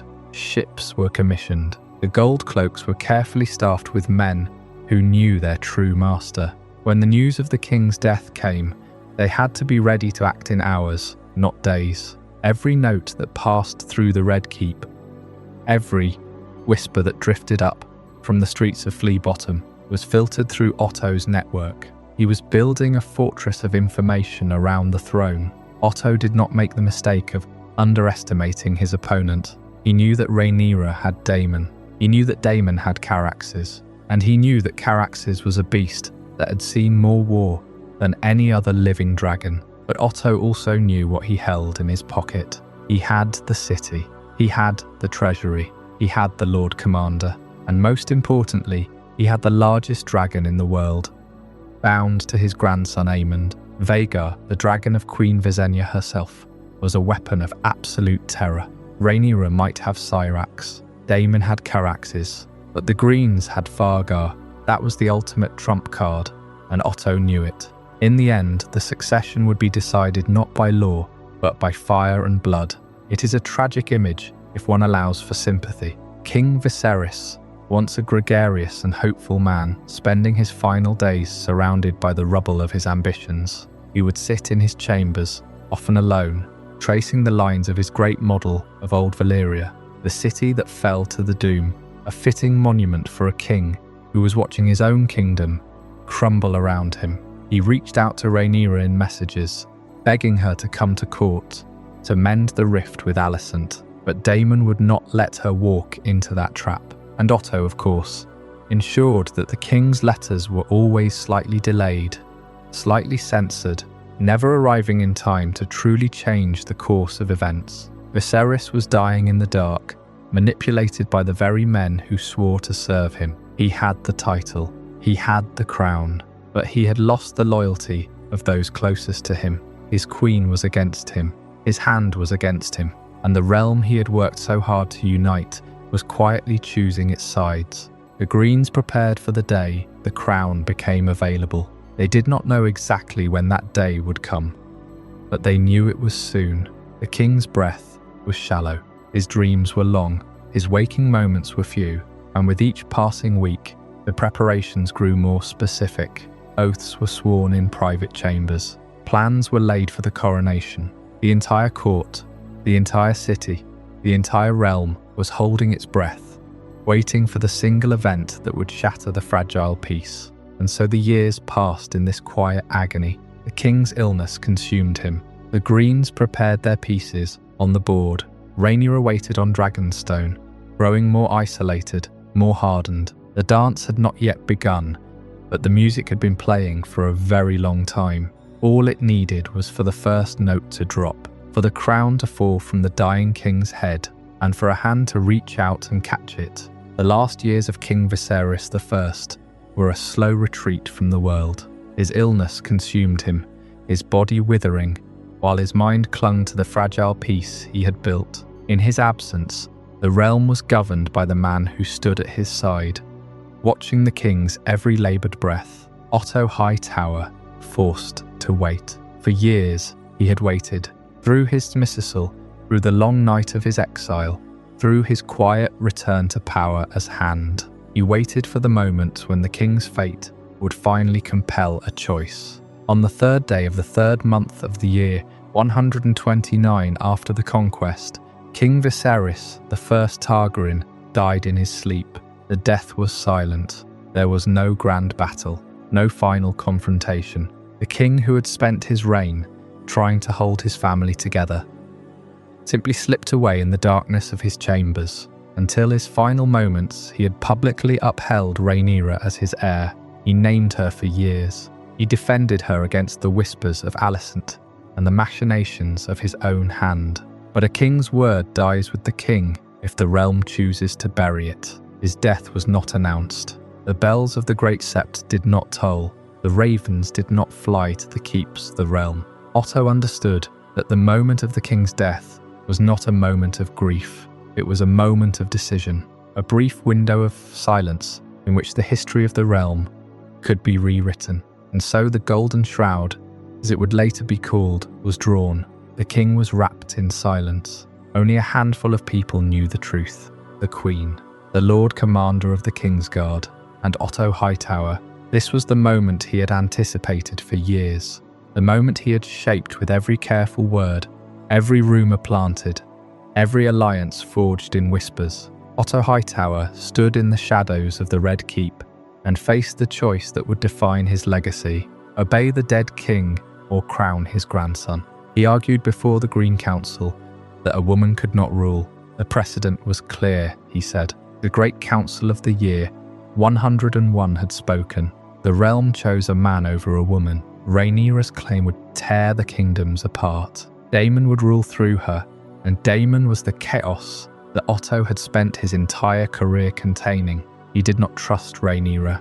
He did not trust Daemon. He believed that Aegon II was the realm's only path to peace, and he believed that to hesitate was to lose everything. Every word he spoke was layered with the ambition of her father, who had placed his daughter in a queen's bed and his blood in the line of succession. But he also spoke the truth of his own beliefs. The council agreed.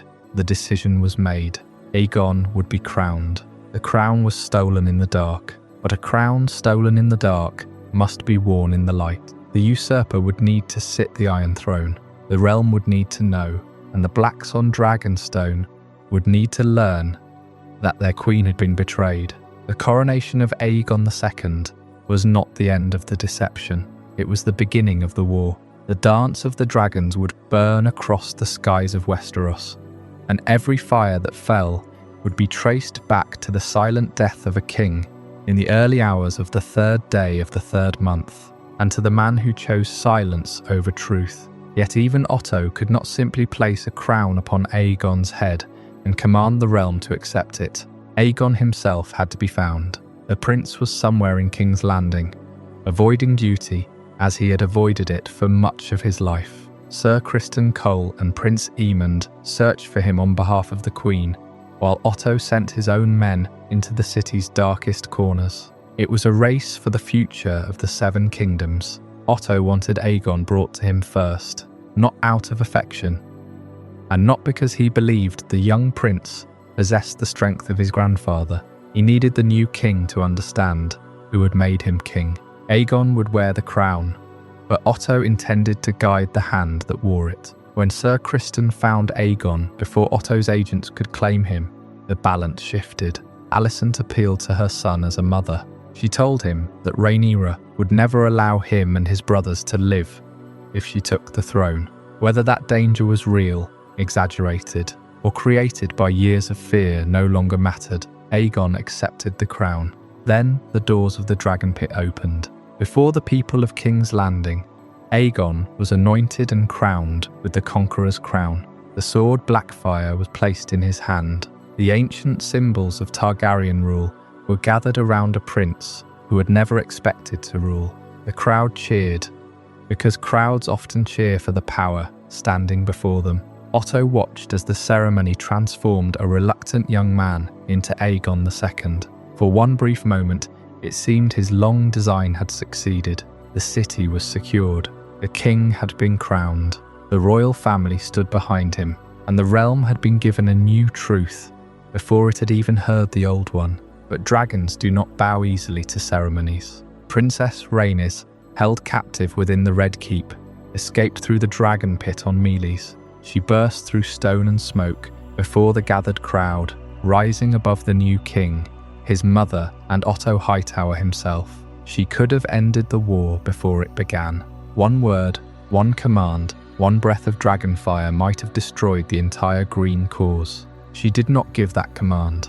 Instead, she flew for Dragonstone, carrying news that could no longer be hidden. Viserys was dead, Aegon had been crowned, and the peace Otto claimed to protect had already become impossible. That was the cruelest irony of Otto Hightower. He feared disorder more than almost any man in the realm. He saw Daemon Targaryen as a threat, Rhaenyra as a challenge to law, and female succession as a spark near dry kindling. Yet in trying to prevent the war he imagined, he helped create the war that came. His caution became conspiracy. His devotion to stability became the weapon that shattered it. The ravens would soon fly. The banners would soon rise. And above every castle, from the narrow sea to the western hills, Men would choose between the king crowned in King's Landing and the queen betrayed on Dragonstone. I hope you're as amazed by this as I am. If you want to stay updated on more content like this, make sure to subscribe and join our community of curious minds. Trust me, what's coming next will challenge everything you thought you knew. The king was dead. Viserys, the peacemaker, had slipped away in the night, whispering of a prophecy, dreaming of a united realm. But the realm was not united. It was a powder keg, and Otto Hightower held the match. The body of the king was not yet cold, and already the formalities of death were being cast aside. Otto understood that there was no time for mourning when a throne was at stake, so he called them together, the leading supporters of Alicent's children, not to the great hall of the Red Keep, where the echoes might carry a secret to the wrong ears. He summoned them to a secret council, a chamber within Maegor's holdfast, where the walls were thick and the doors could be barred. The Lord Hand's personal guard stood outside. No one entered, no one left. The sun had not yet touched the horizon over Blackwater Bay, but the future of the dynasty was being carved out of the darkness. The council was not a unified front. It was a collection of powerful men with different fears and different ambitions. Lord Tywin Lannister sat at the table, his gold-counting skills now turning to the cost of rebellion. Sir Criston Cole stood rigid, his white cloak stark against the candlelight, a man whose loyalty to Alicent had long since replaced any oath to the crown. Larys Strong, the master of whisperers, watched from the shadows, his clubfoot hidden beneath the table. Grand Maester Orwyle was present, his chains clinking softly as he shifted in his seat, and scattered throughout the room were the other lords of the Green faction, men who had bet their futures on the children of Alicent Hightower. The debate began. It was tense, measured, and utterly dangerous. Some of those gathered urged loyalty to Rhaenyra. They spoke plainly. The king had named her his heir. The lords of the realm had knelt before her and sworn their oaths. To break that sacred vow was to tear the very fabric of the realm. It was treason. They warned that the north would rise, the Riverlands would rise, the Vale would rise. Rhaenyra had dragons. Daemon had a dragon. Corlys Velaryon commanded a fleet, unlike any in the known world. The war that would follow such a breach of faith would be like no war Westeros had ever seen. But others insisted that Aegon must be king. Their voices grew louder as the night deepened. They spoke of the Great Council of 101 AC, where the lords of Westeros had decided that the Iron Throne must pass to the nearest male relative. They spoke of the Dornish Wars and how no man wished to die for a queen. They spoke of the simple truth of the sword and the scepter. The realm was a man's world, they argued. A queen could not rule it. Otto Hightower let them speak. He listened to every argument for Rhaenyra. He let the men air their doubts, letting the weight of their own fears fill the room. And then he rose. The chamber fell silent. Otto argued that a woman's rule would invite rebellion. This was not a matter of prejudice, he claimed. It was a matter of strength. A queen could be challenged. A queen could be overthrown. The vultures were already circling the throne. But there was a deeper fear that Otto knew he could exploit, a darker shadow he could paint upon the wall. He spoke of Daemon Targaryen, the rogue prince, the man who had amassed an army in the Stepstones, the man who had crowned himself king of the Narrow Sea, the man who bedded his niece and whispered poison in her ear. Otto asked the council a simple question.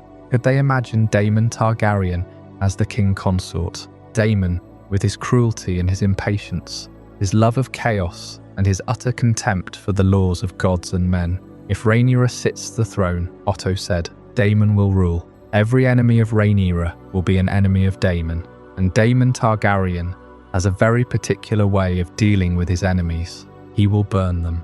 The realm would face a tyrant. The kingdoms would rise in revolt, and when they did, the blood of House Targaryen would spill from one end of Westeros to the other. The fear worked. The council looked into that future and saw their own heads on spikes. Otto pressed his advantage. He spoke of Aegon, not the boy they knew, the man hiding in the tunnels of Flea Bottom, drowning his fears in wine. He spoke of Aegon the King, a figurehead for stability, a continuation of the male line, a return to the proven way of things. The realm would rally behind him. The lords would bend the knee.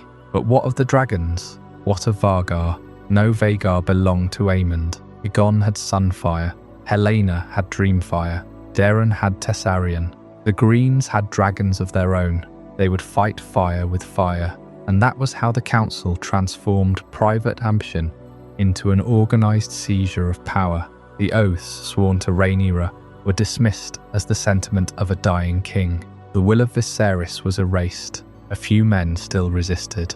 Lord Lyman Beesbury, the master of coin, rose to his feet. He called the proceedings what they were: treason, oath-breaking, a violation of the king's last command. He would have no part in it. He shouted that the blood of this betrayal would stain the red keep forever. Sir Criston Cole moved. There was a flash of steel, a brief, wet gasp, and Lord Beesbury fell to the floor. His blood pooled in the cracks of the stone.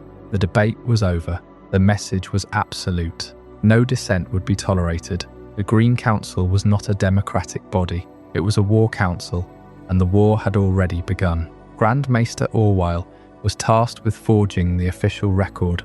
A raven would fly to Dragonstone, informing Rhaenyra of her father's death and the succession of Aegon. They did not expect her to bend the knee, but the formalities of war required a declaration. The true work lay in the capital. The gold cloaks were mobilised under Luther Largent. The gates of the city were sealed. The dragon keepers were placed under guard, and a frantic search began for the king himself, Aegon II, the man who was about to be crowned. He was not in his chambers. He was not in the training yard.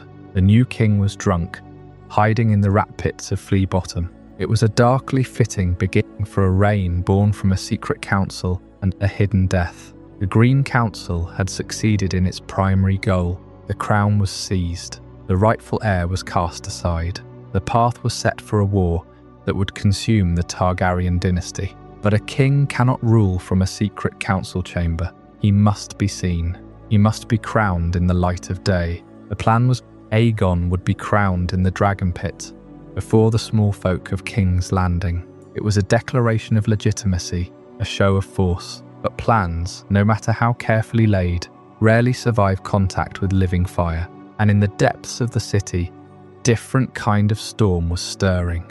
The queen who never was, Rhaenys Targaryen, was still in the capital. Her dragon, Meleys, was chained beneath the very ground where the coronation was to take place. The council had made their moves. The board was set, and the first roll of the dice was about to echo across the realm. The silence of the king's death was about to be broken by the roar of dragons rising from the dark. The Green Council had made its decision in the safety of the Red Keep. They had argued over oaths and succession, and the will of the dying king. But decisions made in a chamber mean nothing without a king to place upon the throne. And as the candles burned low in that council room, as the lords and knights dispersed into the night with their orders, Otto Hightower understood the single most pressing problem that now faced his entire scheme. Aegon II was not waiting proudly for a crown when the moment arrived. He simply was not there. The king was gone. This is why Otto's agents raced through King's Landing to find the reluctant prince first. Not just to find him, but to find him before anyone else does. Because competing factions already seek control of Aegon, and the Greens understand the brutal calculus of this moment better than anyone. Control of the king means control of the war itself. If the Blacks intercept him first, if Daemon's spies reach him before the gold cloaks, if Mysaria of the White Worm decides to use him as a bargaining piece, then everything Otto has built over 20 years of careful maneuvering collapses into a chaos he cannot manage. The succession crisis becomes a desperate contest in the streets before it becomes a war across Westeros. It is a quiet game of whispers and closed doors and urgent footsteps on cobblestones, still wet from the night air. The gold cloaks are dispatched across every district. Lannister men are quietly placed at the gates. Messengers are sent to the Street of Silk, to the fighting pits beneath the city, to the taverns where Aegon is known to drown his days in drink and distraction. And what kind of king is this, who must be hunted down to be given the Iron Throne? Aegon does not want it. He has never wanted it. He is a young man who has been told his whole life that he is the unspoken heir, yet he has been given no real purpose, no discipline, no foundation to bear the weight. He has only been given the constant knowledge that his very existence is a weapon aimed at his half-sister Rhaenyra, and so he hides. He buries himself in the hidden chaos of King's Landing, hoping the crown will never find him, hoping the morning of his father's death will simply never come. But Otto's web is vast. His network of informants, cultivated over decades of service in the shadow of the Iron Throne, extends into every corner of the city. The hunt is not random, it is systematic. Every street is searched. Every known companion is questioned. The clock is running, because the longer Aegon is missing, the greater the chance the news of Viserys' death leaks from the castle walls and reaches Dragonstone before the Greens are ready. It is one of the Kingsguard who finally finds him, a white cloak standing out against the dark of a flea-bottom hovel. Aegon is drunk. He is unkempt. He is surrounded by the evidence of a life he chose for himself, rather than the life thrust upon him. He is not grateful when they find him. He is not defiant. He is simply tired. A tired young man who knows exactly what this crown means. It means war. It means the death of his family. It means a burden that will break him. When he is brought before the Green Council, he offers resistance. He offers excuses. He asks why it must be him. But Otto does not give him a choice. The realm cannot know a king who runs from his duty. The realm must see a king who is steady, who is ready, who accepts the crown as a sacred burden. Aegon is washed and dressed in the colours of his house. He is given milk of the poppy to steady his hands, and he is led not to the throne room of the Red Keep, but to the Dragon Pit, because a king of the Targaryen dynasty is not truly crowned in a castle. He is crowned in the presence of the dragons. The streets of King's Landing are stirred at dawn. The small folk are called to witness. Otto stands at the foot of the platform and watches as the crown of Aegon the Conqueror is placed upon his grandson's head. The cheers are orchestrated. The banners are green. The history of this day is already being written by those who control it. But even as the crown settles on Aegon's brow, the hunt for him is never truly over. It merely shifts from the streets of the city to the map of the entire continent. Rhaenyra will not accept this. The lords who swore to her will not accept this. And the desperate contest shifts from the search for a reluctant prince to the search for allies, for armies, for the swords that will decide this war. The reluctant king is now the crowned king, and the war that everyone has known was coming for years has no further obstacles in its path. On Dragonstone, the news will arrive like a blade drawn in silence. Rhaenyra has lost her father, her claim, and the peace of the realm in a single stroke. Yet the Greens have made one critical mistake. They have taken a crown, but they have not destroyed the loyalty sworn to her name. And in a kingdom ruled by dragons, loyalty is never merely a matter of words. They had found him, finally. Aegon, the reluctant prince, was now in the hands of his mother and grandfather, and there was no time to waste. The king was dead, and the realm had to be presented with a new one. Before the truth spread too far, the Green Council had made its decision, and now the machinery of power began its public performance. The stage would be the Dragon Pit, the great domed arena in the heart of King's Landing. A place built to house dragons, but now repurposed for a different kind of spectacle. Otto Hightower understood what was at stake. This could not look like a coup. It could not appear as the desperate grab of a faction. It had to feel lawful, public, and irreversible. The small folk must see a seamless transition. A king anointed in the sight of the gods and the people, not a prince crowned in a closed chamber. And so the Dragon Pit was prepared. The great bronze doors were thrown open. The septons were summoned. The gold cloaks lined the aisles, and word was sent through the streets of King's Landing that the realm would soon have a new king.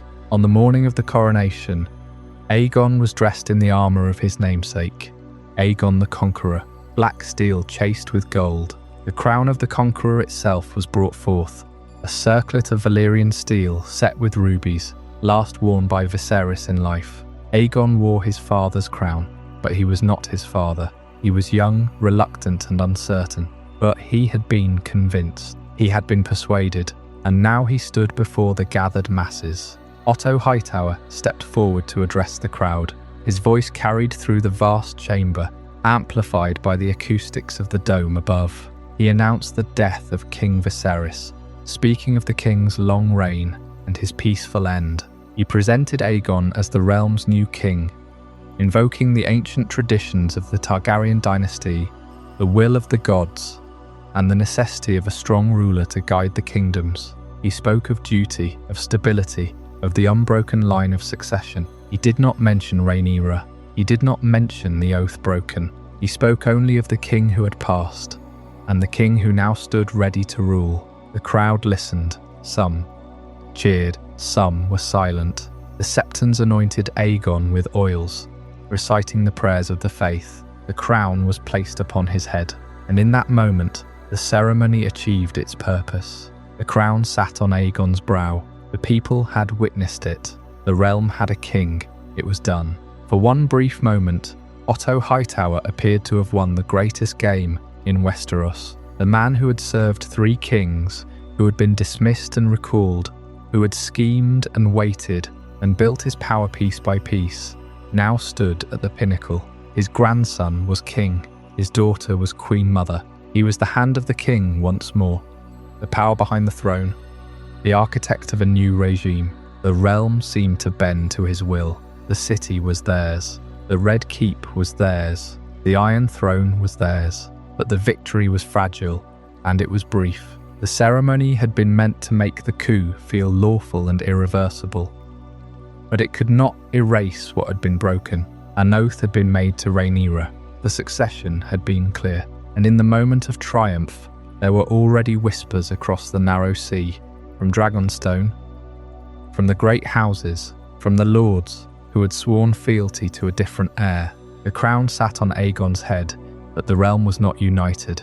And Otto Hightower, for all his cunning and patience, could not control what came next. The wheels of war were already turning, and the sound of dragons would soon drown out the cheers of the crowd. Yet even before the echoes of Otto's speech had faded beneath the great dome, the Greens faced a danger they had failed to contain. Princess Rhaenys, the queen who never was, had been held beneath the Red Keep while the council made its plans. She had been denied a voice in the choice of king, because Otto knew exactly where her loyalty might lie. But Rhaenys was not a woman easily kept prisoner, and she was certainly not one to accept the crowning of Aegon without witness or consequence. With the help of Sir Eric Cargill, she escaped her chambers and made her way through the city toward the Dragon Pit.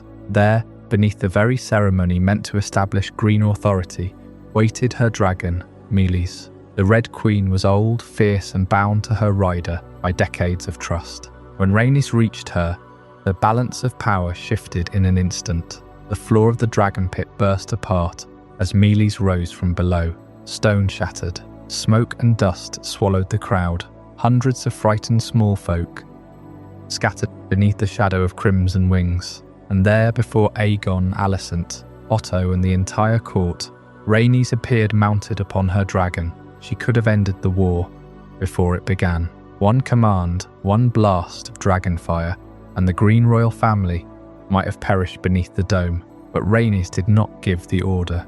Whether it was mercy, hesitation, or the knowledge that kinslaying would poison any victory, she spared them. Meleys turned, smashed through the gates, and carried her rider toward Dragonstone. Her escape was a warning. Aegon had been crowned, but his enemies had dragons, and they now knew precisely what the Greens had done. When news reached Rhaenyra, grief and fury arrived together. Her father was dead. The crown promised to her had been taken. Her half-brother had been raised before the realm, in open defiance of the king's declared will. On Dragonstone, The Blacks began to gather their banners, their ships, and their dragons. What had begun as a secret council in King's Landing was becoming something far larger and far more terrible. There would be letters, demands, and offers of peace. There would be councils on both sides, each convinced that the other had stolen what was rightfully theirs. But beneath every word lay the same truth. Two claimants now wore the title of king or queen. Two courts prepared for war, and above them both, dragons waited. The roar that followed the crowning of Aegon II was meant to be the sound of unity, of a new reign beginning under the dome of the Dragonpit. The small folk cheered. The knights raised their swords, and the crown rested upon the head of the reluctant king. But the ceremony that was meant to seal Aegon II's reign forever did not end with a crown and a blessing. It ended in fire and blood, far sooner than anyone in the Green Council had anticipated. Because Princess Rhaenys Targaryen had not been forgotten. She was not a guest at this coronation. She was a prisoner, held below the Dragon Pit, a living symbol of the royal bloodline the Greens had just usurped. Otto Hightower and the Queen Dowager Alicent had kept her there, a figure of authority and potential defiance, locked away while the crown was stolen. They believed she was contained, a problem to be dealt with after the oaths were sworn. But the Dragon Pit was not a cage that could hold a dragon, and Rhaenys was not a woman who would wait silently for death while her family's legacy was torn apart. Deep beneath the stone floor, she found her way to Meleys. The bond between a dragon and its rider does not break with walls. The Red Queen felt her coming. Moments after the crown touched Aegon's brow, the ground did not shake, it shattered. The stone floor of the Dragon Pit erupted upward in a chaos of dust and fire. Dragonfire climbed into the air, and through the broken earth emerged Meleys, the Red Queen. In the space of a single heartbeat, the carefully constructed theatre of the Green Coronation was reduced to rubble. The new king, Otto Hightower, the entire leadership of the Green faction, stood exposed and helpless before an adult war dragon. The small folk who had just finished cheering their new king now screamed in terror, fleeing for the exits. The Kingsguard could do nothing but form a brittle shield wall against a beast that could turn them all to ash. Otto, for all his years of planning, his masterful political manoeuvring, his manipulation of the court, must have felt the cold hand of failure grip his spine. Everything he had built was now reflected in the angry eye of a dragon. Rhaenys sat astride Meleys, the full weight of the moment pressing down upon her. Here was the opportunity to end the usurpation in its cradle, to burn the Pretender and his council, to save the realm from the war she knew was coming. So why did she leave? Rhaenys looked upon the faces of the children before her, Aegon terrified, Alina trembling, the young princes, and Alicent desperate to protect them. Rhaenys had lost a daughter. She was not the sort to orphan children, even the children of her enemies. Perhaps she saw no victory in the ashes of her own kin. Perhaps she understood that a war of succession was not won by a single brutal act in a single room. Or perhaps she simply chose to bring the truth of the Green's weakness to the true queen, Rhaenyra. She lifted Meleys into the sky, leaving the shattered dome and the broken ceremony behind her. The coronation of King Aegon II was not a triumph, it was a catastrophe. The terror of that moment, the sight of the floor breaking, the wheel of stone and fire rising, shattered any illusion that this would be a clean succession. The realm knew now that the war had already begun. Otto would find himself, in the hours and days that followed, scrambling to repair a foundation that had been openly cracked. The crown was still on Aegon's head, but the authority behind it had been badly wounded. The public displays of strength that were so crucial to Otto's plan were now shadowed by the memory of the dragon bursting through the floor. The Greens were forced to acknowledge that their hold on the throne would never be secure until the Blacks were crushed. The hunt for allies, the consolidation of armies, the desperate race to control the skies, all of this would become the immediate, overwhelming business of the new regime. Otto had spent a lifetime understanding the mechanics of the realm, But the realm was no longer a game of courts and whispers. The dragons had come to claim their due, and with dragons came a kind of power Otto could never fully command. He could arrange marriages, purchase loyalty, threaten lords with ruin, and place a crown upon the head of a willing puppet. But he could not make Meleys forget the Dragonpit. He could not stop Rhaenys from carrying word across Blackwater Bay to Dragonstone. There, Rhaenyra would learn that her father was dead, her birthright had been seized, and her childhood friend Alicent had placed her own son upon the Iron Throne. The old bonds of family were gone. In their place stood grief, suspicion, and the certainty that every choice now carried the weight of thousands of lives. Otto's answer was not peace, it was pressure. Ravens flew from King's Landing in every direction, carrying demands for fealty and promises of reward. Great houses were told that Aegon had been crowned before the eyes of the city, blessed by the faith and supported by the strength of the capital. The message was clear. The Greens possessed the throne, the treasury, and the machinery of government. Resistance would be treated not as a dispute between royal relatives, but as treason. Yet Otto understood the danger in the words he sent. A crown might command obedience, but it could not erase memory. Many lords had sworn their oaths to Rhaenyra when she had been named heir. Some had done so reluctantly, some eagerly, but they had done it before the king himself. Now they were being asked to abandon those vows, because a small council had acted in secret. That was the fracture at the heart of Aegon's reign. The Greens had moved quickly, but speed was not legitimacy, and every raven that carried their claim into the realm also carried the question they feared most. If Rhaenyra was not the lawful queen, then why had they needed locked doors, hidden deaths, and a coronation guarded by swords? The dance of the dragons would not begin because one side lacked arguments. It would begin because both sides possessed just enough truth, just enough power, and far too much pride to yield. After Meleys burst through the floor of the dragon pit, scattering the coronation of Aegon II, the Greens were left to regroup, but Otto Hightower did not waver. The crown had been placed upon his grandson's head, even if only for a moment, and he would not let that claim be forgotten. He quickly resumed his role as Hand of the King, now serving Aegon II, and began directing the war effort of the Green faction. He called councils, sent ravens, and prepared the capital for conflict. Yet despite all this preparation, Otto believed that war could still be avoided if the proper words were spoken. Rather than launch an immediate assault on Dragonstone, where Rhaenyra had gathered her own supporters, Otto chose a different tactic. He would go to her himself, to offer terms that might spare the realm from a devastating civil war.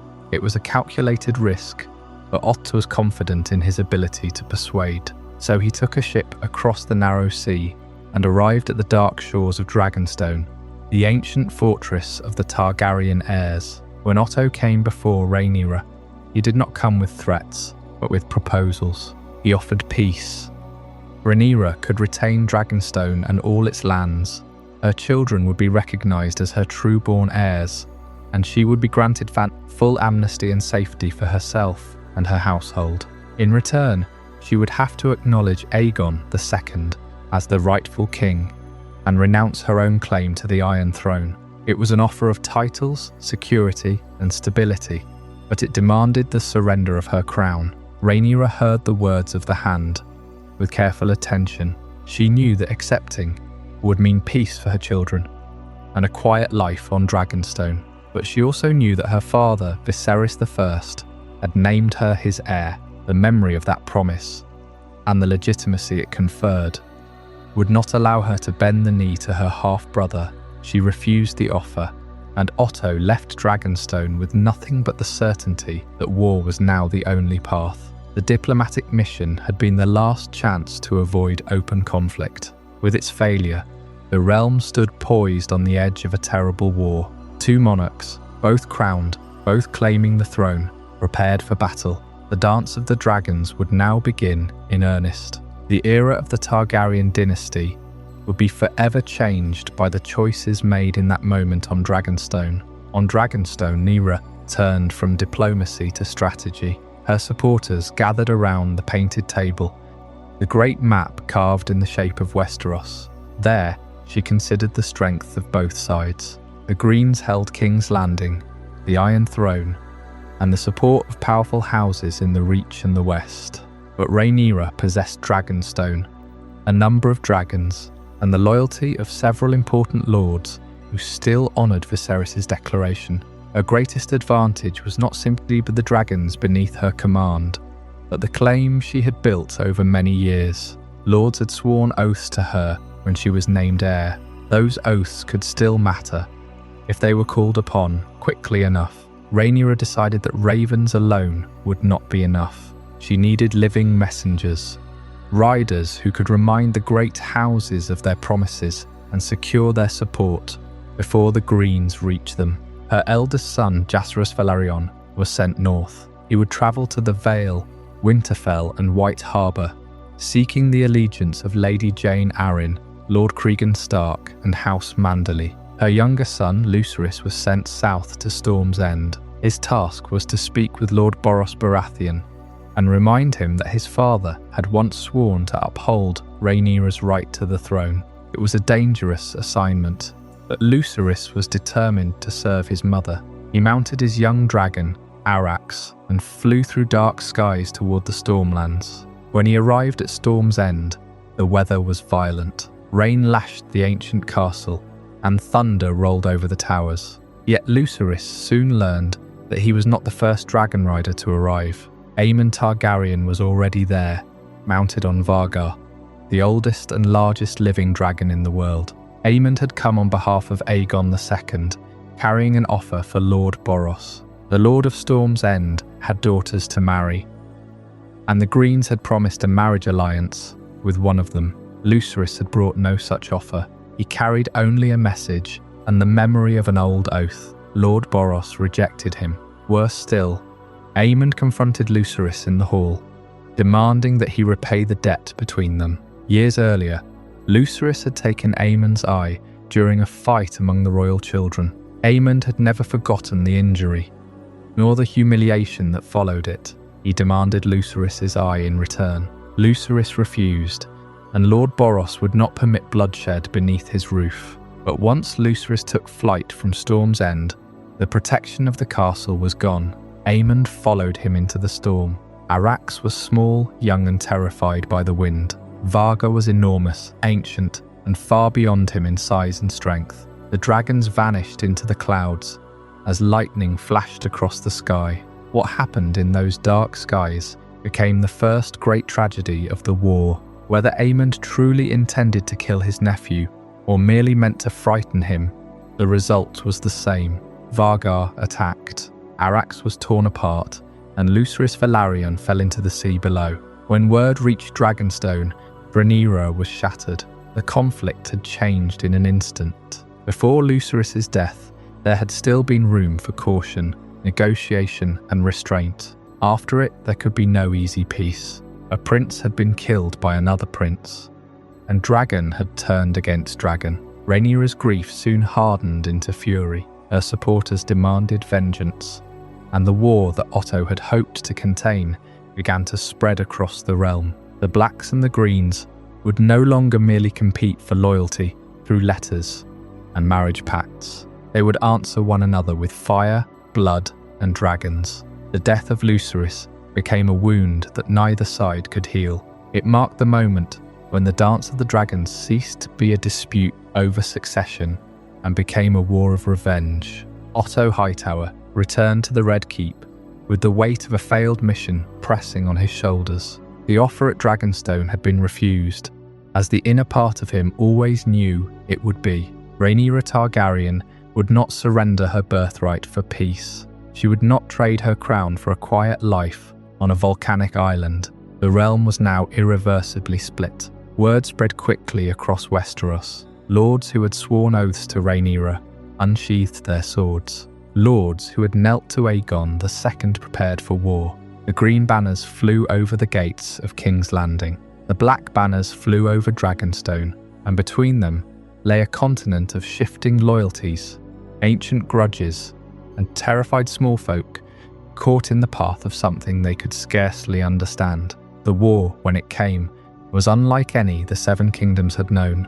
This was not a contest fought by armies alone. This was a war where the very skies could turn against you. Dragons began killing dragons. The first true blood of the dance was spilled, not in a battle of thousands, but in a single terrible moment above the waters of Shipbreaker Bay. Lucerys Velaryon and his dragon Arax met Aemon Targaryen and Varga. It was not a battle. It was an execution. The young prince and his dragon were torn from the sky by the largest living creature in the known world. No command had been given for this. It was not a strategic move sanctioned by the hand. It was impulse, fury, and the overwhelming power of a demigod with a dragon.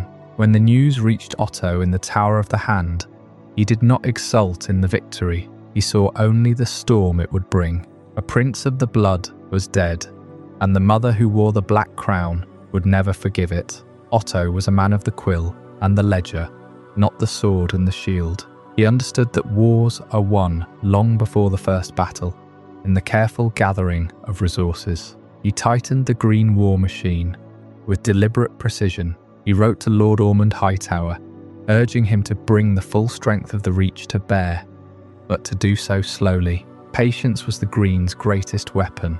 Let Rhaenyra's armies bleed themselves against strong walls. Let winter do what 1,000 swords could not. He secured the loyalty of Lannister Gold, sending ravens to Casterly Rock to ensure the coffers remained open. He reached out to the free cities, seeking ships to blockade the Gullet and starve Dragonstone into submission. Otto understood that the greatest weapon against an enemy with dragons was hunger and isolation. Every ship he commissioned tightened the noose. Every dragon that could not be fed was a dragon that could not be ridden to war. Coin bought ships. Ships bought a blockade bought time. Time was the only ally Otto truly trusted. He sought alliances, coin, ships, and political advantage rather than reckless glory. Let the young lords dream of honor on the battlefield. Otto dreamed of ledgers balanced in his favor, but every victory carries fresh losses, and every death demands revenge. Rhaenyra's grief was not a quiet thing. It was a fire Daemon stoked into a furnace. The Blacks would not let the death of Lucerys go unavenged. Revenge demanded a price, and the price was paid in the deepest chambers of the Red Keep. Through shadow and treachery, a rat-catcher and a rogue knight turned the locks of Maegor's holdfast. They found the Queen's chambers. They held a blade to the throat of Helaena. A son for a son, they demanded. The choice was impossible, and when she could not choose, they chose for her. Prince Jaehaerys, a boy of 6 years, was murdered in his bed while his mother watched. The realm gasped. The Queen wept. Aegon II was shattered. He swore oaths of vengeance that would damn the realm. Otto watched his grandson crumble. This was the cost of the throne. Not a crown, but a cage of grief and rage. Where Otto saw a disaster requiring careful diplomacy to contain, Aegon saw only an enemy to be destroyed, utterly and without mercy. Otto Hightower had spent his life playing the long game. He had orchestrated the succession. He had maneuvered enemies out of court. He had secured a crown for his grandson, but he had not accounted for the raw, emotional nature of dragon riders. He could not control Aemond, who flew where he wished, burning whatever defied the green crown. He could not control Aegon, who now demanded blood for his own son, rage blinding his judgment. He could not control Criston Cole, the hand-turned soldier who saw glory where Otto saw ruin. In the council chamber, the voices grew louder. Criston Cole demanded aggressive action, strikes against Harrenhal, a march on the Riverlands. Larys Strong whispered of shadows and secrets. Grand Maester Orwyle urged caution. Otto's voice, once the most respected in the room, was now just one among many. The authority he had commanded for decades was dissolving, day by day. The dragon riders did not answer to the hand. They answered to blood and fire. The cautious planner discovered that civil war cannot be controlled once it has been unleashed. The machine of state Otto had built was no longer answering to its maker. The war was becoming a dragon in its own right. a beast of fire and vengeance that cared nothing for the careful calculations of a hand of the king. He saw the cost more clearly than anyone.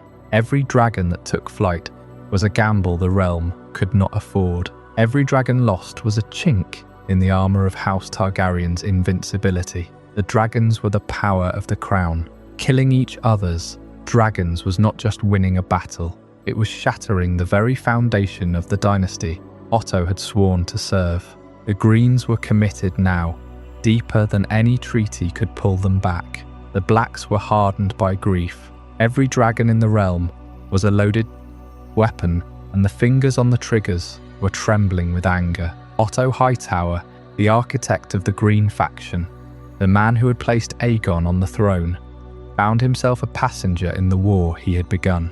His voice still echoed in the council chamber, but the lords and the princes no longer truly listened. The realm was bleeding, and the architect of the war could no longer direct the slaughter. The dance of the dragons had become a beast too vast for any one man to tame, and Otto Hightower, the cautious planner, could only watch as the flames he had kindled consumed everything he had sought to protect. The crack between the old hand and the young king had become a canyon, and no bridge could be built across it. Aegon II had never wanted the crown, but now that he wore it, he intended to rule as a dragon, fire and blood, not parchment and patience. Otto Hightower watched his grandson grow more distant. With every failed council meeting, every raven from Dragonstone that brought no surrender, the king grew visibly impatient with the measured strategy that Otto had spent a lifetime perfecting. Every negotiation that collapsed only hardened Aegon's resolve. The offer at Dragonstone, a mission Otto had considered a masterpiece of diplomacy, was seen by the young king as a complete humiliation. Rhaenyra had rejected his terms. She had crowned herself. She was still breathing.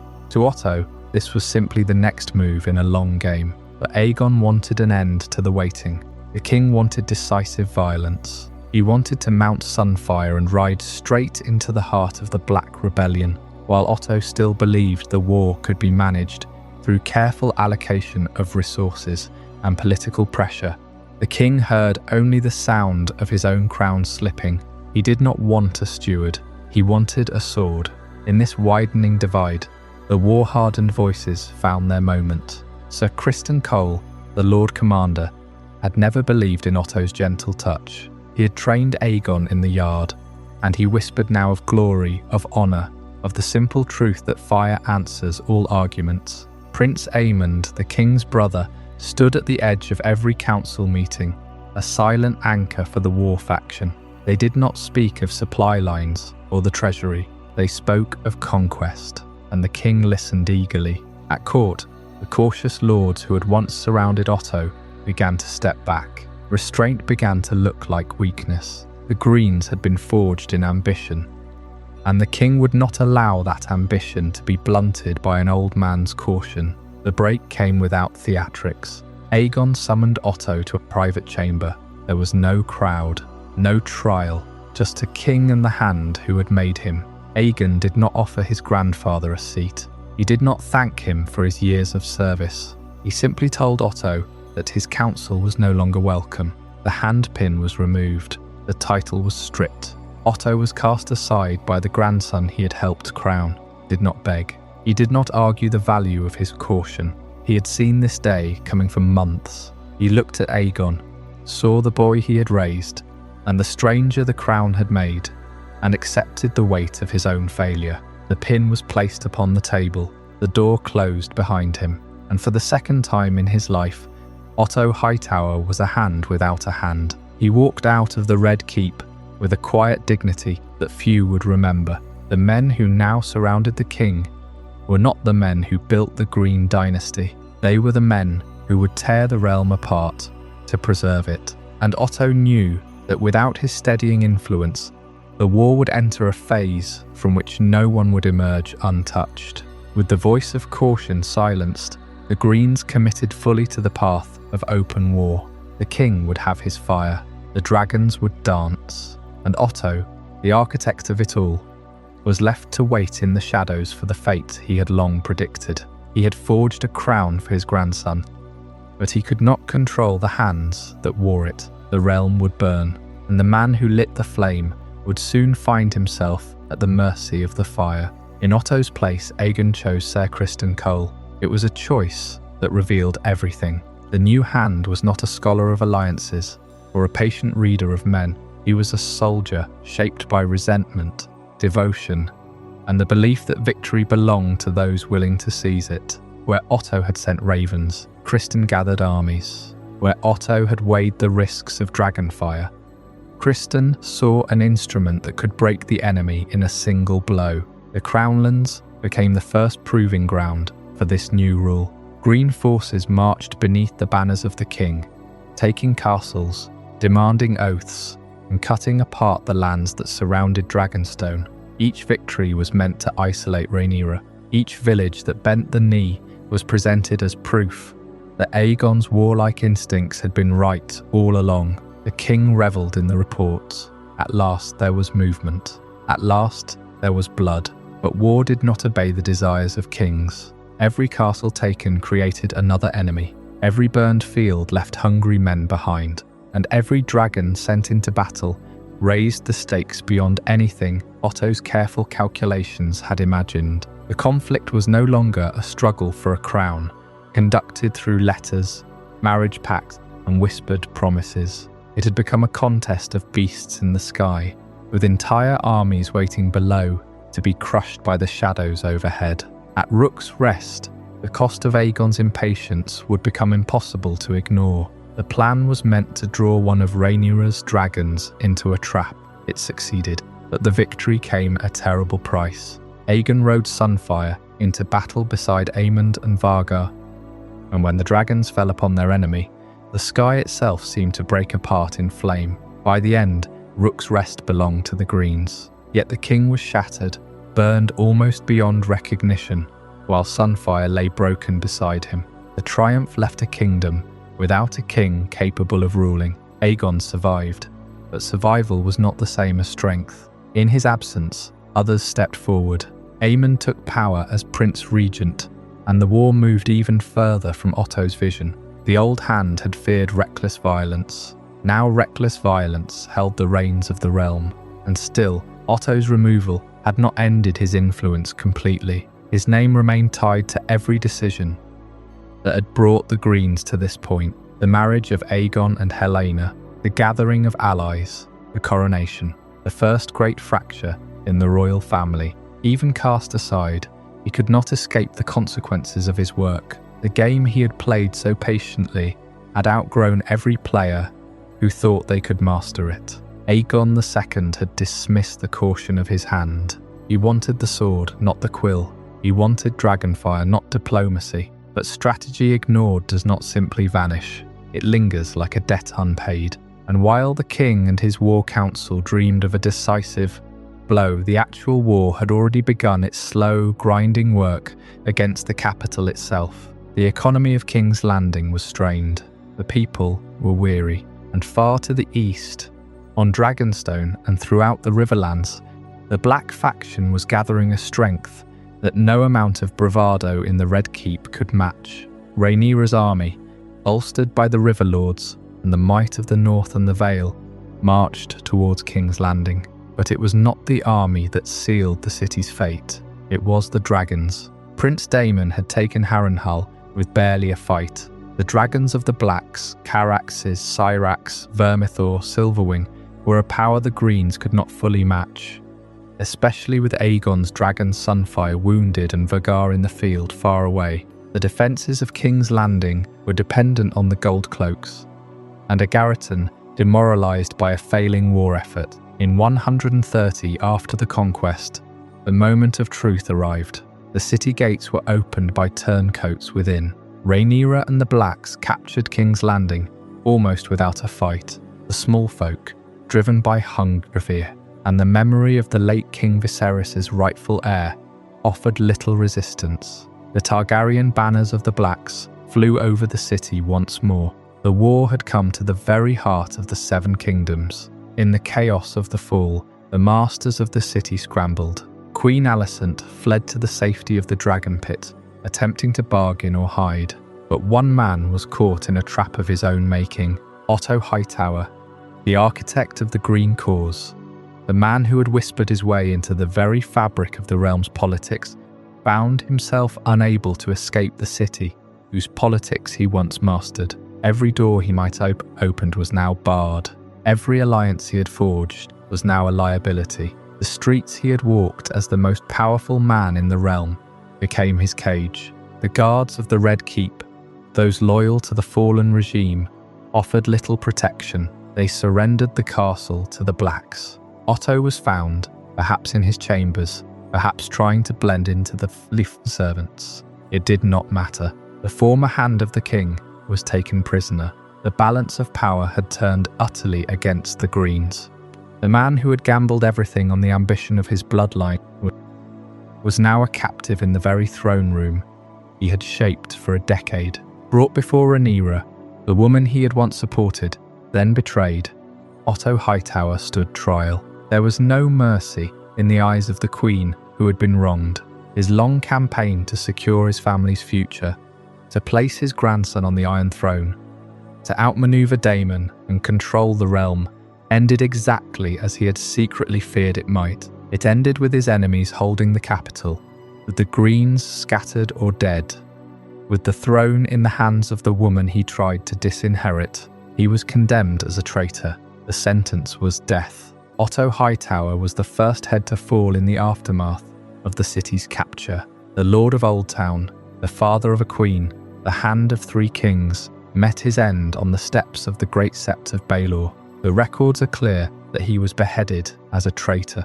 The same political acumen that had elevated him was the very crime for which he was now punished. He had played the Game of Thrones better than almost any man alive, but he had played for the wrong side in the eyes of the victors. Fire and blood were the words of the house he sought to control. In the end, it was fire and blood that claimed the architect of the Greens. The fall of King's Landing was a great victory for Rhaenyra, a moment of validation. Yet, it was a hollow one. The war was far from over.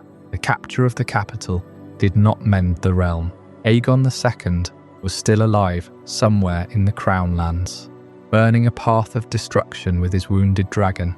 Vhagar and Aemond were still a terror in the Riverlands. The destruction of Otto's life did not restore the unity he had shattered. The dragons were still fighting. The realm was still bleeding. Otto Hightower's greatest fear was being unable to control the fire he had kindled. He died a traitor in the city he had once ruled, knowing the fire had consumed him, but the flames he left behind were still raging, an inferno that would soon burn the very world of the Targaryens to ash. The game was over for him, but the dance was just beginning to exact its true, terrible price. His death did not bring peace, nor did it erase the choices that had led the realm into war. Instead, it became another grim marker in a conflict where every victory carried the seeds of a greater disaster. When Rhaenyra's army entered the city gates, the capital of the 7 kingdoms changed hands for the first time in this war. For the Greens, the safety of the Red Keep crumbled into a trap. Many fled. Queen Alicent was captured in her chambers. King Aegon had escaped, smuggled out of the city by his loyal guards. But Otto Hightower, the man who had once navigated the politics of 3 kings, could not navigate his way out of the city he had built into a fortress for his grandson. He was found within the keep, perhaps waiting for the inevitable, or simply too slow to slip away. There was no trial that held any weight. The verdict had been written the moment Aegon took the crown. Otto Hightower is the first man beheaded as a traitor after Rhaenyra takes the city. It was a swift public judgment, and it fulfilled a grim prediction he had made himself. He had always known the stakes. He had predicted that failure to place Aegon on the throne would bring this exact fate. He was not surprised. The axe found its mark, and the architect of the Green Cause fell. This is the tragic crux of Otto Hightower. His intellect, ambition and caution could not save him from the war he helped ignite. He was not a warrior. He was a strategist. He believed in careful moves, in the long game, in leverage. He distrusted dragonfire as a primary solution. This caution is what got him dismissed by Aegon, sidelined for more brutal commanders, but he was the one who lit the fuse. He orchestrated the secrecy of Viserys' death. He presided over the Green Council. He placed the crown on Aegon's head. Every careful move he made was designed to control the throne. But collectively, they started a war that no amount of caution could contain. In the end, the hand who played the game flawlessly for decades lost everything because he won the wrong battle. He got his king on the throne, but the realm was shattered. His legacy is a strange one. He is remembered as the cunning hand, the voice of the Greens, but he is also a warning. Otto's legacy endures as the warning of a man who tried to control a dynasty and helped destroy its dragons. He valued stability, but his actions brought chaos. He feared Daemon's fire, but his scheming unleashed a wildfire that consumed the very creatures that made the Targaryens divine.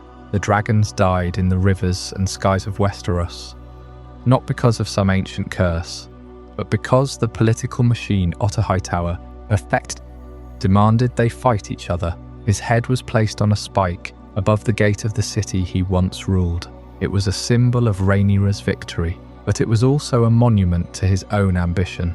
He had shaped the world so thoroughly that even in death, he was the first marker of the new order, a tragic final price for a man who tried to control a dynasty and help destroy its dragons. Yet Otto's death did not end the struggle he had spent his life shaping. It only proved how little any single statesman could command. Once the dragons had been set loose, the factions he helped define outlived him. Alicent remained a prisoner. Aegon remained a king in exile. His grandchildren and great-grandchildren would inherit not the secure succession he sought, but a ruined family, a starving capital, and a kingdom learning that royal blood could be spilled as easily as any other. There is an irony in the way Otto's life closes. He rose because he understood weakness. He saw that King Viserys was gentle, indecisive, and unwilling to confront the danger growing inside his own household. He recognized that Rhaenyra's claim, though publicly affirmed, would always be challenged by those who believed a son must come before a daughter. In that sense, Otto did not invent the conflict. The fault lines were already there, but he chose to exploit them rather than heal them. He treated a family dispute as a problem that could be solved through alliances, secrecy, marriages, and armed support. That was the mistake at the heart of his political genius. Otto understood people, but he failed to understand history. He believed power could be arranged neatly, as though the realm were a council chamber, and every lord could be persuaded by the right promise. But the Targaryen dynasty was not held together by parchment or precedent alone. It was held together by fear, myth, and dragons. Once rival claimants could call dragon riders to their banners, compromise became almost impossible. Every victory demanded revenge. Every death created another reason to continue. Otto may have imagined Aegon's coronation as a decisive act, a clean transfer of power before Rhaenyra could respond. Instead, it became the opening declaration of catastrophe. The crown he placed upon Aegon's head carried no peace with it. It brought burning towns, broken castles, murdered princes, and a generation of children forced to become symbols for causes they could barely understand. And perhaps that is why Otto remains such a compelling figure.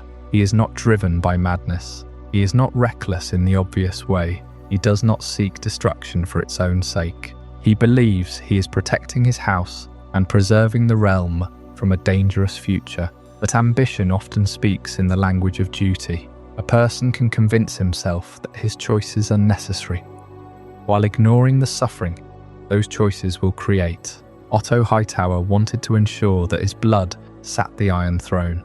He wanted his family to stand at the center of the world. For a brief moment, he achieved that goal. But crowns gained through betrayal are never secure, and power built on division always demands a terrible payment. By the time the war was done, the throne would remain, but the greatness of the dragons would be fading from Westeros. Otto's story is not simply the tale of a villain receiving justice. It is the story of a brilliant man whose greatest strength became his ruin.